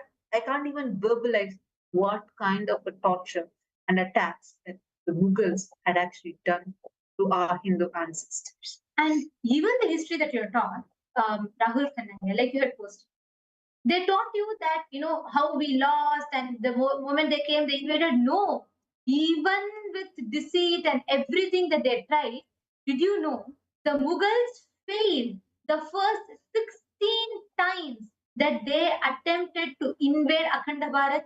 16 times. They came as different groups, different armies, and each time it is recorded even in their own history. They came, the Turks came, the Afghans came, and it was only finally after 16 times. And when I say 16 times, don't think first day, next day, no, not even after years. Each time they had at least 1 century gap before the next attack, because our blowback was so strong. The machineries that we had, the warfare tactics that we had, it was so strong. We had mastered it that 16 times they could not penetrate into the walls of to be able to enter into Akhanda Bharat. But the 17th time to invade the Akhanda Bharata by Muhammad bin Qasim was successful. It was only the 17th time. And we Hindus, because then began the most brutal of Holocaust. Hindus were mass murdered, deities were broken into pieces, and literally the deities, the sacred deities from temples, were laid as road for them to walk on. And others were captured and sent off as slaves. The treasures, even from the dead bodies, was a measure of their success. And they called themselves mujahids, the holy warriors, or ghazi, the killers of kafirs or infidels. This was the most brutal Holocaust. American historian Will Durant stated that the Islamic conquest of India is probably the bloodiest story in history. Its evident morale is that the civilization is a precious good whose delicate, complex order and freedom can at any moment be overthrown by barbarians invading from without and multiplying from within. This was the most brutal of Holocaust.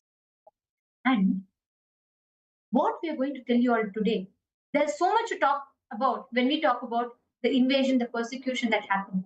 But today, we are going to be highlighting to all of you one event that happened, just to show. You might have heard about the invasions that happened, but mostly it would have been presented in a way that shows how weak Hindus were, how Hindus were not able to do anything, how we were powerless, we could not do anything, we were not able to fight back. But today, I'm going to share with you all one incident that happened that shows, that reminds all of us Hindus of who we were, how we were, what kind of tyaga is the foundation of Hinduism. In the year 1664, right? Now, whatever I that like introduced you all is a introduction to how this attacks happened. But this Mughal invasion lasted for a few centuries. So in the year 1664, the Mughal invader Aurangzeb, he went on a spree, and he is known for destroying temples. He is like extremely Hindu-phobic. Like anything to do with Hinduism, he would destroy, burn the temples, destroy the any kind of Hindu architecture. He would kill the Hindus, make them as slaves, convert Hindus. This is how he used to do. So in the year 1664, there was one thing that happened, which gave a strong blow back to the Mughal invaders. So in the year 1664, and there's a period called Chaturmasya. Chaturmasya is the time where the Naga sadhus, they will not pick up the weapons. So Chaturmasya is the time which is dedicated for for all the sannyasis, all the Naga sadhus, every Hindu saint and a sannyasi to practice only the scriptures. So Hindus, our sannyasis are both Shastradharis and Shastradharis. Means we had the knowledge about the weapons. We had the knowledge about Shastras, all the scriptures and Shatras. When it comes to protecting Sanatana Hindu Dharma, to be able to pick up and fight, wage the war and protect Sanatana Hindu Dharma. And there was only one time in the year called the Chaturmasya time where Naga sadhus or all sannyasis, they will not pick up any weapons. See, in Hinduism, it's like you're not made weak at all. And to defend, actually, the sannyasis who started taking responsibility for the protection of Sanatana Hindu Dharma, they're only called as the Naga sadhus, and they are skilled in both. They're skilled in Shastras and Shastras. Shastras are weapons and to be able to defend themselves, and Shastras, the scriptures. So how they are trained is this 4-month period, the Chaturmasya period, which starts from the Guru Purnima till Navaratri, Vijayadasami. So Vijayadasami only, they all get the blessings and take their weapons back. But Guru Purnima till the Vijayadasami period, they don't touch any weapons at all. So this was the kind of this is the way how the Naga sadhus are trained, right? So that's the way how they are. So when Kashi was attacked by Aurangzeb, the Kashi temple, Annapurna temple, which was under the Mahanirvana Kada, even now it is there under the Mahanirvana Kada, for which Swamiji is the Mahamandaleshwar. So the whole Vishwanatha temple administration, like the whole thing, is still under. So this was under the Mahanirvana. So their dharma for the Naga sadhus, they have in a year 8 months they'll pick up the weapons, they can wield the weapons, but 4 months only Shastras. That 4 months is what is called Chaturmas. So during these 4 months, they will drop the Shastras, any kind of a weapon that they are having, they will drop the Shastras, and the Shastras are all taken to Prayag. It's kept in Prayagraj. And during this time, they all pick up the scriptures and they only study the scriptures, so they won't even have access to the weapons. Somehow, this internal information got leaked to this brutal attack, Aurangzeb. It got leaked, and he got to know that during this time, the Naga sadhus are not going to be picking up the weapons. So once he gets to know this, he immediately takes thousands of his army. He gathers his whole entire army and he starts marching towards the Naga sadhus. And what happens during that time, because it's a rainy season, the whole place, it starts flooding, and half of the Aurangzeb's army gets stuck, and the other half alone comes. But even then, they were 10 times in number, and they all had weapons. They had everything with them. They had weapons with them, and they're like brutal, like attackers. I can't even use the word animals because it's disrespect for the animals, because they're so violent, too brutal. And they started attacking, they started coming towards, marching towards the Naga sadhus, the place where the Naga sadhus lived. And the Nagas at that time, this was in Kashi, Varanasi. So they decided, Naga sadhus, there are about 10,000 of them. They decided, see, surely Aurangzeb is going to kill us. We don't have any weapons. We can't protect ourselves. We cannot, like, it's foolishness. Even if how much ever you try fighting, they can overpower us. But at least let us all protect the main Vishwanatha Linga. So they decide, we just somehow take 24 hours, somehow if we make that army, the Aurangzeb's army, to somehow delay by 24 hours, surely we can at least take the main Shivalinga and shift it elsewhere. Understand? 10,000 Naga sadhus, they decided, let me give up my life. If needed, I'll get killed, but I'll give up my life and protect the dharma. I will protect the Vishwanatha Linga.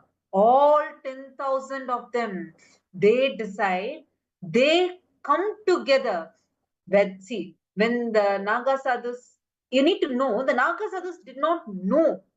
Okay, they were caught unaware. So all of them realized the whole, not just their lives are going to be killed, the whole Kashi is going to be lost, because Aurangzeb had already literally destroyed, demolished, got to the grounds, all the great temples, looted everything. This was happening. So they were all caught unaware, without any weapons, nothing in their hands.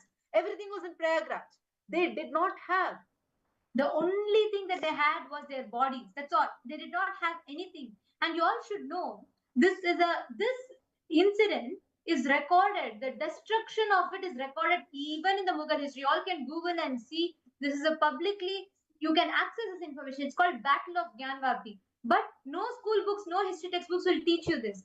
Understand, they had just the whole army that was invading. It was all these Naga sadhus, the maximum to protect the main linga. They understood that the whole temple is going to get destroyed. They had no way. All their shastras were taken away. They've been caught off guard. So the only thing is they wanted to at least protect the main Vishwanatha Linga, which will need at least 24 hours for the Vishwanatha Linga, the Kashi main Linga, to be taken to protection. It will need at least 24 hours. See, if they had decided, see, they are seeing the army is coming in front. They are there. Anyone decides, they could have at least escaped from that place. At least they could have saved themselves. No. Our Hindu ancestors were not selfish. Even their life didn't matter for them. They decided, at least let us protect this Vishwanatha Linga, the original Jyotir Linga. Let us protect that. For that, all the 10,000 Naga sadhus come together. The entire Naga sadhus, they come together. They take a strong decision. They decide, look, killing a person is actually a job. It's not that at once, in 1 minute, you can kill 10,000 people. No, you need to kill each one by one. So the body is the only weapon that I have.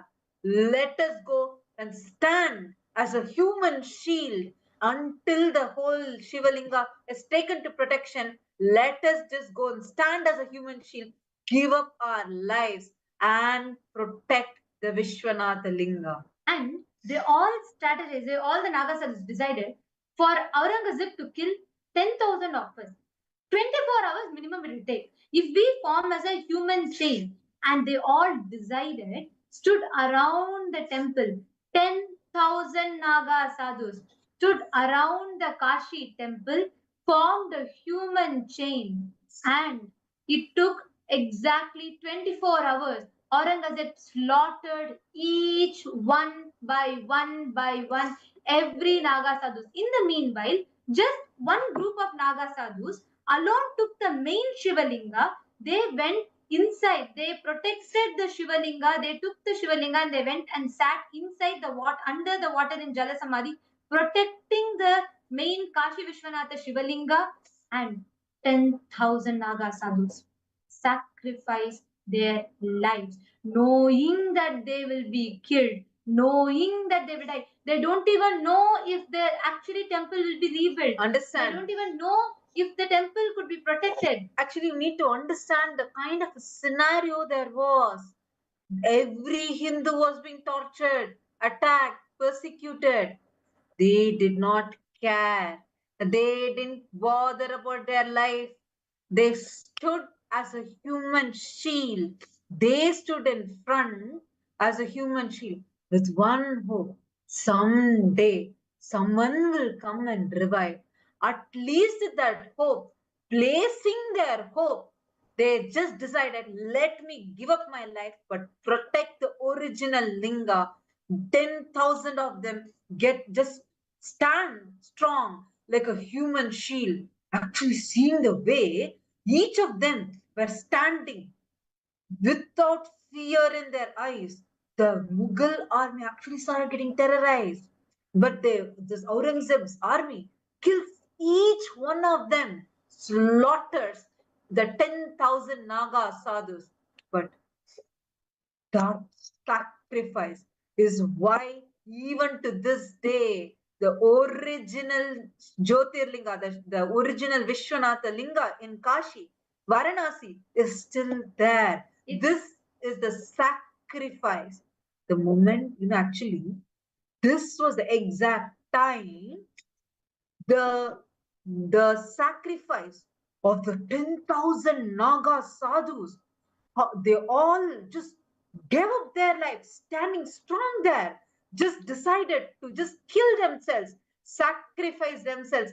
They did not even have a moment to think, what if will their sacrifice be useful? See, they knew, knowing that they may not even be able to see the revival, just because they had that one hope. Someday, someone will come and protect. But just for that one hope, they gave up their very life for that hope. Just that one hope they had. Much later, Maharani Ahilyabai Holkar, she came and rebuilt the whole temple. But that was centuries later, just for that one hope. Someday, someone will come and revive. For that one hope, 10,000 Naga sadhus gave up their very life for it. They all decided, understand, their one sacrifice was so strong, so powerful. For the next 20 to 30 years, this one sacrifice, all of them being slaughtered, it was ringing in the houses of every Hindu in all the 56 Hindu countries. See, when the sadhus gave up their life, the news spread like a wildfire all over the country. It was too much. The whole nation came together. All the Hindu nations, kingdoms came together. Too much of great sacrifice mood was arising. So much that the whole Mughal empire was shaken as Hindus started revolting. Is it a joke? 10,000 unarmed Naga sadhus were killed. The whole nation, everywhere, all over, came together and they started revolting against the Mughals. Actually, that is the first point when the Mughal empire started collapsing. This 10,000 sadhus sacrifice did not go waste. Understand? Actually, this Aurangzeb started getting very insecure because the repercussion, what kind of a thing he was getting back, he was not able to bear. Everywhere, it was shaking. People were all giving up their life. Everyone, every corner of the kingdoms, they were all giving up their life, sacrificing. Everyone standing up tall to protect Hinduism. And do you know what? He doesn't stop there. This brutal tyrant, he does not stop there. he was not able to control or take over these sadhus. Do you know what he did? He started putting the next rules. Like he put the jizya tax. Jizya tax means to take bath in the Kumbh Mela. See, the whole Kumbh Mela, you're supposed to go and take a dip in that sacred water during that special auspicious time. He put a tax for that. Our sadhus paid even that. But he couldn't handle that anymore. So he decided to defame the Naga sadhus. See, Naga sadhus are completely, their only clothing is the sky. They're unclothed. There's nothing on their body. Their whole body is with so much of yogic power. They mastered all their senses and they've gone beyond the body. For them, actually, body itself is only a covering for them. So they are the Naga sadhus. So this Aurangzeb, this Mughal tyrant, he wanted to somehow attack them, defame them. You know what he did? He got 10,000 slaves, young women, slaves, Hindu young women who were kidnapped from across the country. The Hindu women, this Mughal tyrant, he kidnapped many young women, Hindu women, as slaves, whom he used as his own slaves, and he made them all stand naked. 10,000 exactly in the path where the Naga sadhus were walking. So to take a dip in this, to go have a snan during the Kumbh Mela time. And he made all of them stand and he wanted to make a mockery and somehow defame the Naga sadhus.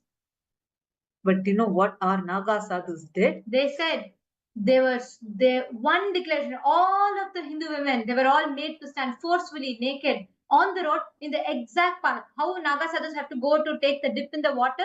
In that exact path. The Naga sadhus challenged. They said, we will all tie bells in our male organ, and even if one sound comes, we will all give up. We will all give up our very bodies. They said, all of them are parading. Understand this very carefully. They're all parading. They're all walking to go take the snan. Here, 10,000 women, forcefully, young women were made to stand naked by this Mughal tyrant, this Aurangzeb. The Naga sadhus said, they challenged. They said, we will tie a bell. Each one of us will tie a bell in our male organ. Even if a single bell rings, all the entire thousands of us will just sever our heads. They challenged. Thousands of Naga sadhus walked. Not a single sound, not a single bell rang. This incident where imagine how many of them were standing, not a single bell sound. This incident shook the Mughal Empire itself. And not just that, then they sent thousands of Muslim women in wearing Hindu dress as if they're very pious women. They're trying to beg for children to the Naga sadhus. Oh, Naga sadhus, you're all great people. Can you please bless me with child? I just want you to, bless me with the child. You know what our Naga sadhus responded? Ferocious response. When a few of them went and asked some of our Naga sadhus, they just plucked out their male organ and put it in the begging bowl. You want child? Take this. The sannyas, what a tyaga. What a sannyas. My God. It is because of this tyaga and ferociousness that today at least there are a few Hindus even alive. Otherwise, all of us would be in different slavery camps, getting converted and being part of various terrorist missionaries. That would have been our life. Understand. It is a sacrifice of these Naga sadhus. It's a sacrifice of our Hindu ancestors. All of their sacrifice was just for one hope. A hope that someday someone will come and revive. Someone will come and re-establish Sanatana Dharma. Someone will come and revive it back to its glory. For that hope, just for that hope, they even gave up their very lives for that hope. Understand that ferociousness, the tyaga of the 10,000 Naga sadhus who gave up their life, and the tyaga of the great Naga sadhu Swamiji who is still living, sacrificing his entire life. Today, we Hindus have a nation to call us our home. Kailasa is here. Understand, this Kumbh Mela is going to be for a celebration, a victory celebration for the Hindu nation to have manifested. It's a reality now. Understand, it is only their sacrifice. Now it is time for all of us to honor the sacrifice of our ancestors, to honor the sacrifice that Swamiji is doing even to this day. Every single one of you that are sitting here, this Kumbh Mela is an opportunity for you to decide to become part and at least be a part of the celebration of the victory of Kailas. Understand this carefully. This is not a help that you are going to be doing to Swamiji or for anything else. No. It is time for you to give a breakthrough to your own self. It is time. How much it is like, see, you have been cheated your entire life. You have been continuously cheated because your very core identity has been stolen away from you. It's like you are a billionaire. The billions of dollars have been snatched away from you. You're given a few $1,000s and you are celebrating. Oh, look. Now I've earned $1 million. I'm becoming a millionaire. Hey, it's not something proud for you to celebrate. Understand, you were once a billionaire. You have been looted and made to fall down to this level. This is not an achievement that you need to celebrate. It is time for you to wake up to the reality before you lose the next generation of yours. And understand, today we Hindus, who are the descendants of such powerful beings, and we Hindus who have hope, we have a future. Swamiji has revived the Hindu nation for us. But our next generation is not being made aware of the significance, of the importance. Today, how many of you here can explain what is the significance of Kumbh Mela? If someone has to explain the history of Kumbh Mela, how many of us can even tell? No. What is the history that is being taught to us? What do you learn if you have in your schools? What is the education that you are taught? I'll just give you all samples. The history books today, what it teaches to us, you will be shocked what your current generation is learning, what your next generation is learning. You will be shocked. This same Mughal invaders, this same Mughal emperors who brutally destroyed Hinduism, who brutally attacked Hinduism. You can see here a quote. This is from an NCERT history textbook of 12th standard, titled Themes of Indian History Part 2.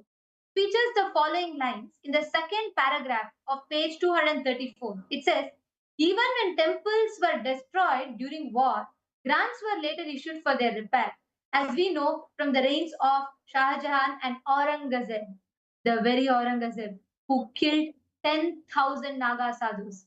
The very same Mughal tyrant Aurangzeb who killed, brutally murdered Hindus, who destroyed our Hindu temples, who destroyed Kashi, who killed 10,000 Naga sadhus. Do you know what your next generation is learning about them? You can read, you can see this clip. It's projected to you all. This is a snippet from the NCERT history textbook, which is clearly telling how even when the temples were destroyed in war, grants were provided later for them to be rebuilt. Listen, wake up to the reality. Already there are so many Hindus who have lost the next generation. Losing next generation is not a good sign. Understand? Tomorrow they are going to be coming, and all this whole history is going to keep repeating itself if you don't take an action for it right now. It is too important that each of us decide to wake up and decide to take responsibility. Rahul Kanaya has posted that this persecution, the Holocaust is still going on in Bangladesh. Understand? Yeah, I just wanted to add one thing to that. When the Hindus who were there, who were in Bangladesh, and they were seeing how in Pakistan the Hindus were getting raped, who were getting attacked, brutally persecuted. When they saw all that, but they thought, okay, it's just happening in the next country. What for me? Today, they are that same children who came from that rape are raping these people. It's what is happening now. We are witnessing the genocide happening till this day. And understand, the last lamp of Hinduism, Swamiji, is here to awaken Hindus to Hinduism, to unite all of us. It is so important that we come out of this criminal negligence that we are in. Understand? You may you may have your job obstacles, you may have your time as obstacle, you may have anything as an obstacle. Decide to for 1 month, you will sacrifice whatever it takes. And after all, Swamiji has blessed you. Swamiji has blessed anyone who decides this 1 month. Let me just surrender everything to Swamiji, and I will go and be a part of this Paramashiva Sena, and the very army of Paramashiva, his very ambassadors of Paramashiva are called as Paramashiva Sena. Just decide, for this 1 month, let me sacrifice. Decide and jump up. Understand, your sacrifice will not go waste. It is like so many water droplets coming together, becoming part of that wild, powerful wave. A wave as powerful as a tsunami wave, creating a positive explosion and really making the difference.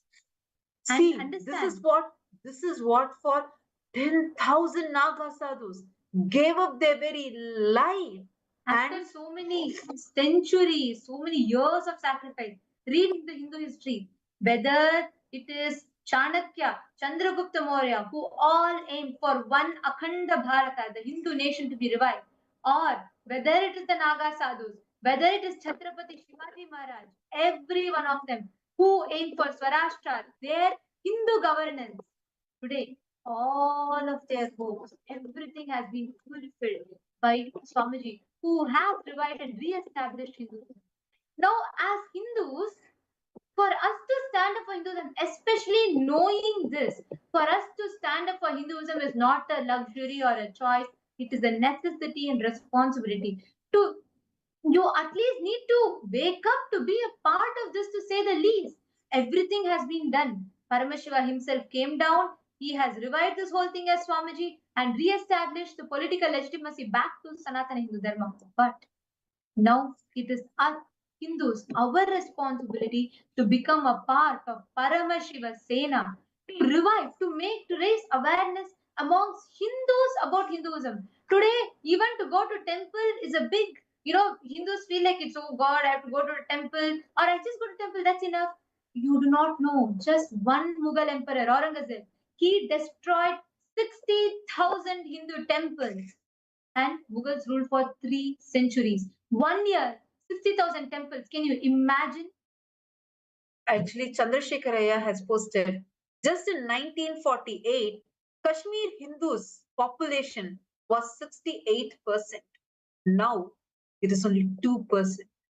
Understand? It is too important.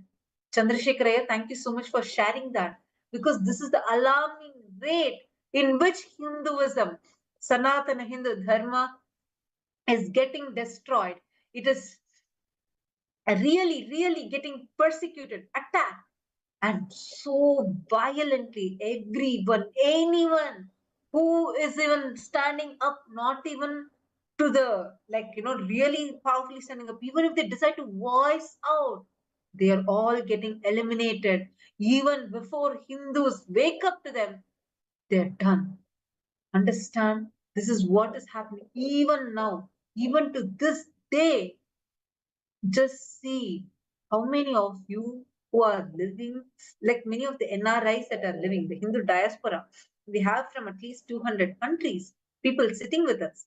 I request you all to post here. How many of you know either your own son, daughter, your next generation, or the next generation of your friends, your family members, your relationships have already gone away from the Sanatana Hindu Dharma? They have already gone away, and either they've been converted to other religions or have become victims of love jihad and many such very, very tactically, strategically plotted criminal conspiracy.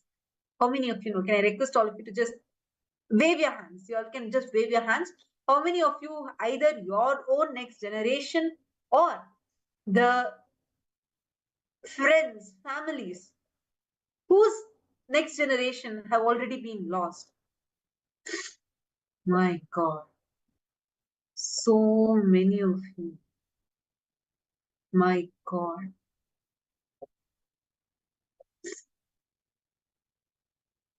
This is the sad state. This is the unfortunate situation that Hindus are right now suffering. At least now, wake up to this truth. Your sacrifice is not a choice, it is a necessity. Because of the sacrifice our ancestors did, today we are able to live in a peaceful community. Just take a moment and look. See, wherever the kind of conversions that are happening, where humanity has moved away from Sanatana Hindu Dharma, see the life that is there. See the kind of terrorism, wars, violence that is there. Understand? Only Hinduism is a solution for humanity, solution for the future. All of you here now are ready to do the Tyaga. If you're ready and understand, Tyaga for us, see, our ancestors gave up their very lives. Here, you don't need to give up your life. You don't need to leave everything. You don't need to give up your life. Understand? Every one of you here, Swamiji has already done the Tyaga.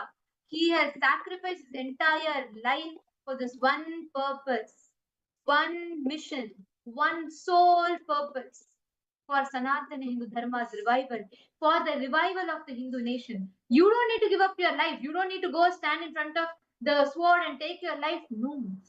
But you as a Hindu need to take responsibility to raise the awareness amongst other Hindus, to become a part of this, grand revival. Every one of you that are here, how many of you are ready to be a part? How many of you are ready to become part of Paramashiva Sena? Can you all raise your hands? How many of you really feel like, my God, as a Hindu, I need to do something for this? Raise your hands. Please keep your hands raised for a moment.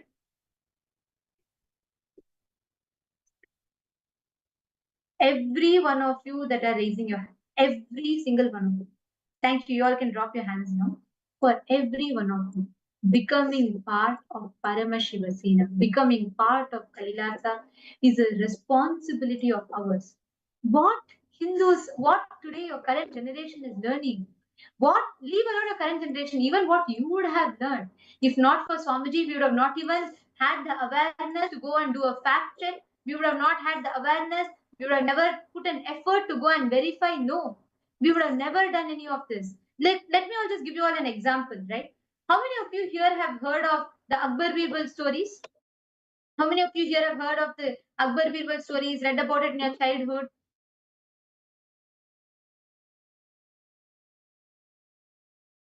Yes, you all would have heard about the witty story, the wit of Birbal. Okay, see many of you raising your hands.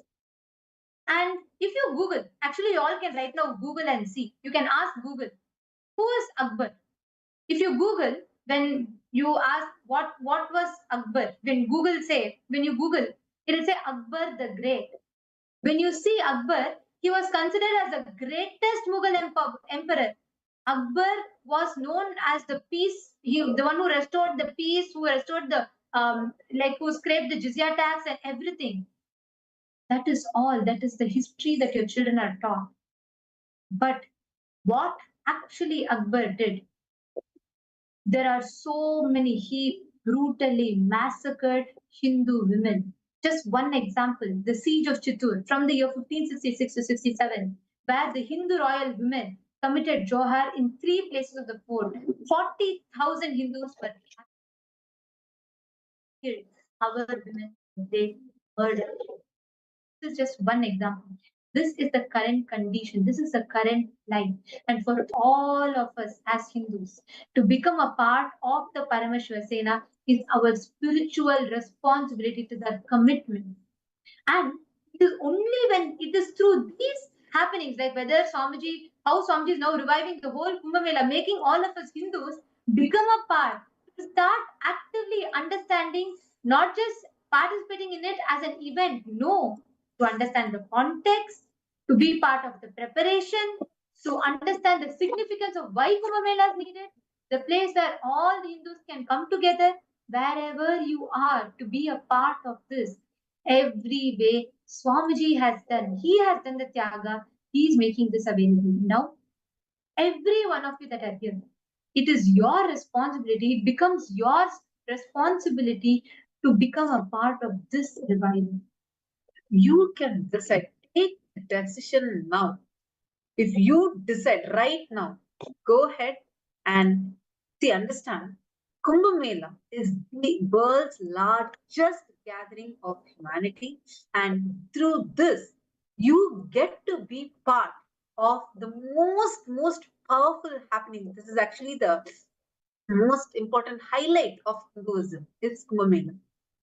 Here, through Swamiji's grace and blessings, you are going to get to become a part, not just of the Kumbh Mela, but of the Paramashivoham itself, to be a part of being the spiritual, the very ambassadors of Paramashiva.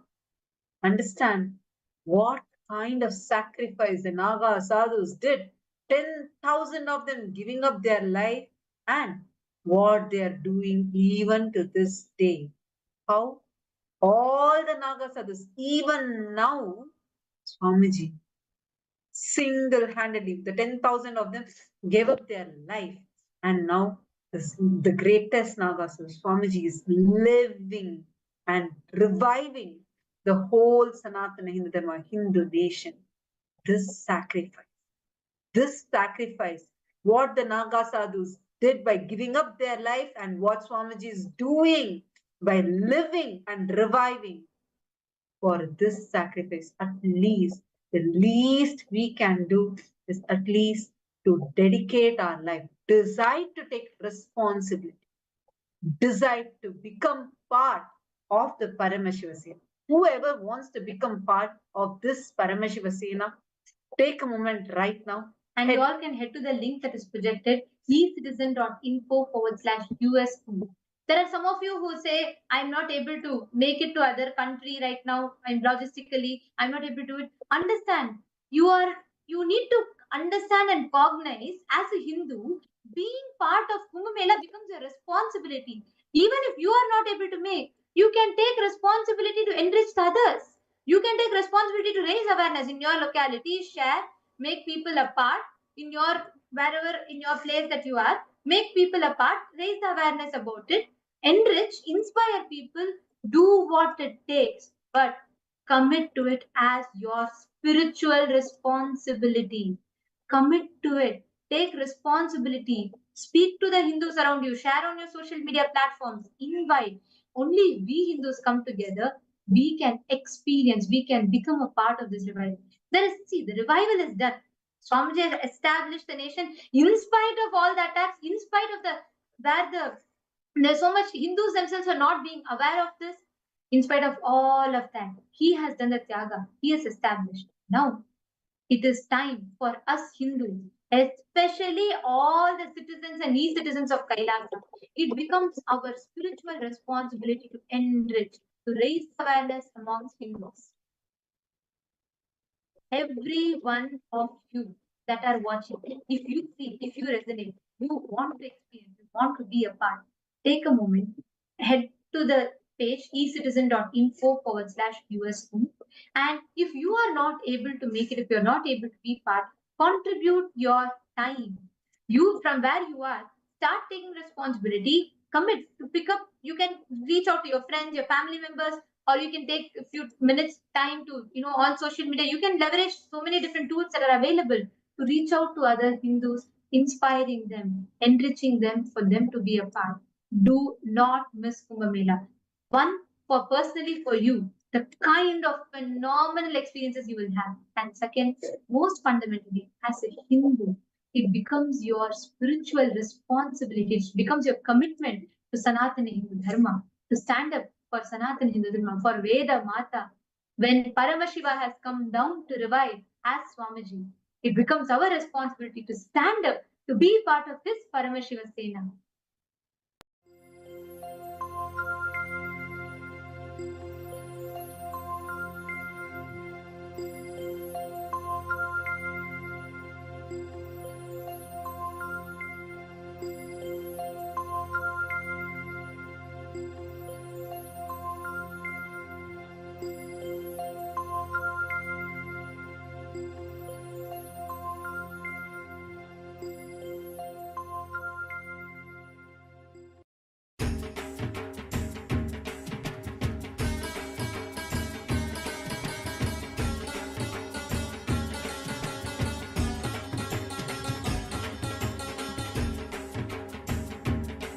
Nithyananda,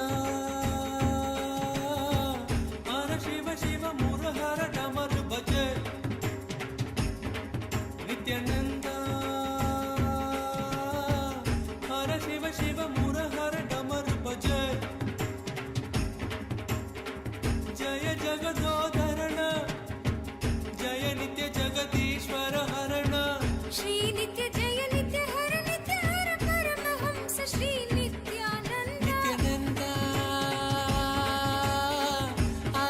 Shiva Murahara Damar Bhaje.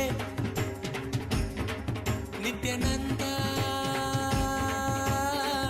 Hara Shiva Shiva Murahara Damar Bhaje.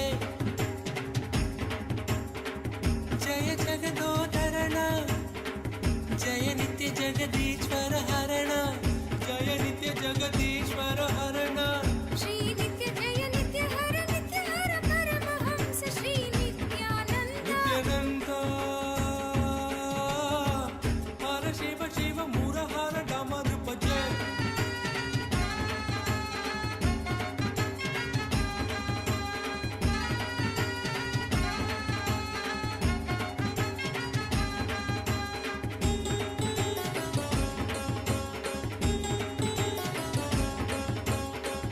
Darshan Nitya Dijo Bhagavan, Nitya Paramadayalu Bhagavan, Shri Nithyananda. Darshan Nitya Dijo Bhagavan, Nitya Paramadayalu Bhagavan, Shri Nithyananda. Hara Bolo Nata Shiva Shambho Nithyananda. Hara Bolo Nata Shiva Shambho Nithyananda. Shiva Shiva Hara Hara Hara Hara Shiva Shiva Nitya Pureshwara Hara Parameshwara Jai Gurunatha Sri Gurunatha Nithyananda. Shiva Shiva Hara Hara Hara Hara Shiva Shiva Nitya Pureshwara Hara Parameshwara Jai Gurunatha Sri Gurunatha Nithyananda. Nithyananda, Hara Shiva Shiva Murahara Damar Bhaje. Nithyananda, Hara Shiva Shiva Murahara Damar Bhaje. Jaya Jagadodharana, Jaya Nitya Jagadishwara Harana. Sri Nitya Jaya Nitya Hari Nitya Hara Paramahamsa Sri Nithyananda.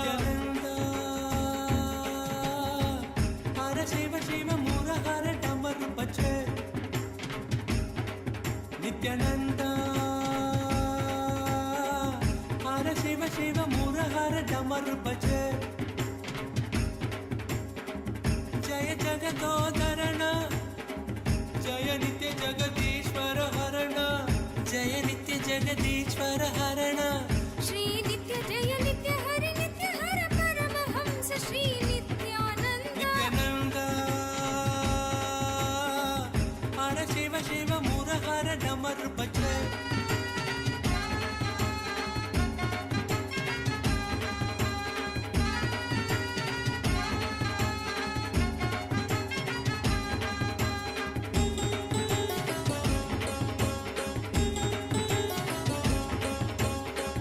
He Giridhara Nitya Gopala Bhaktodara Kaustubhara Shri Nithyananda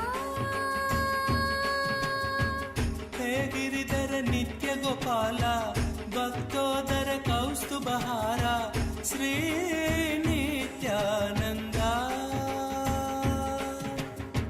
He Karuna Sindhu Sri Ranga Panduranga He Karuna Sindhu Sri Ranga Panduranga Vittala Vittala Panduranga Nityaparishwara Anandeshwara Jai Hari Vittala Sri Hari Vittala Nithyananda Vittala Vittala Panduranga Nityaparishwara Anandeshwara Jai Hari Vittala Sri Hari Vittala Nithyananda Nithyananda Hara Shiva Shiva Murahara Damar Bhaje Nithyananda Hara Shiva Shiva Murahara Damar Bhaje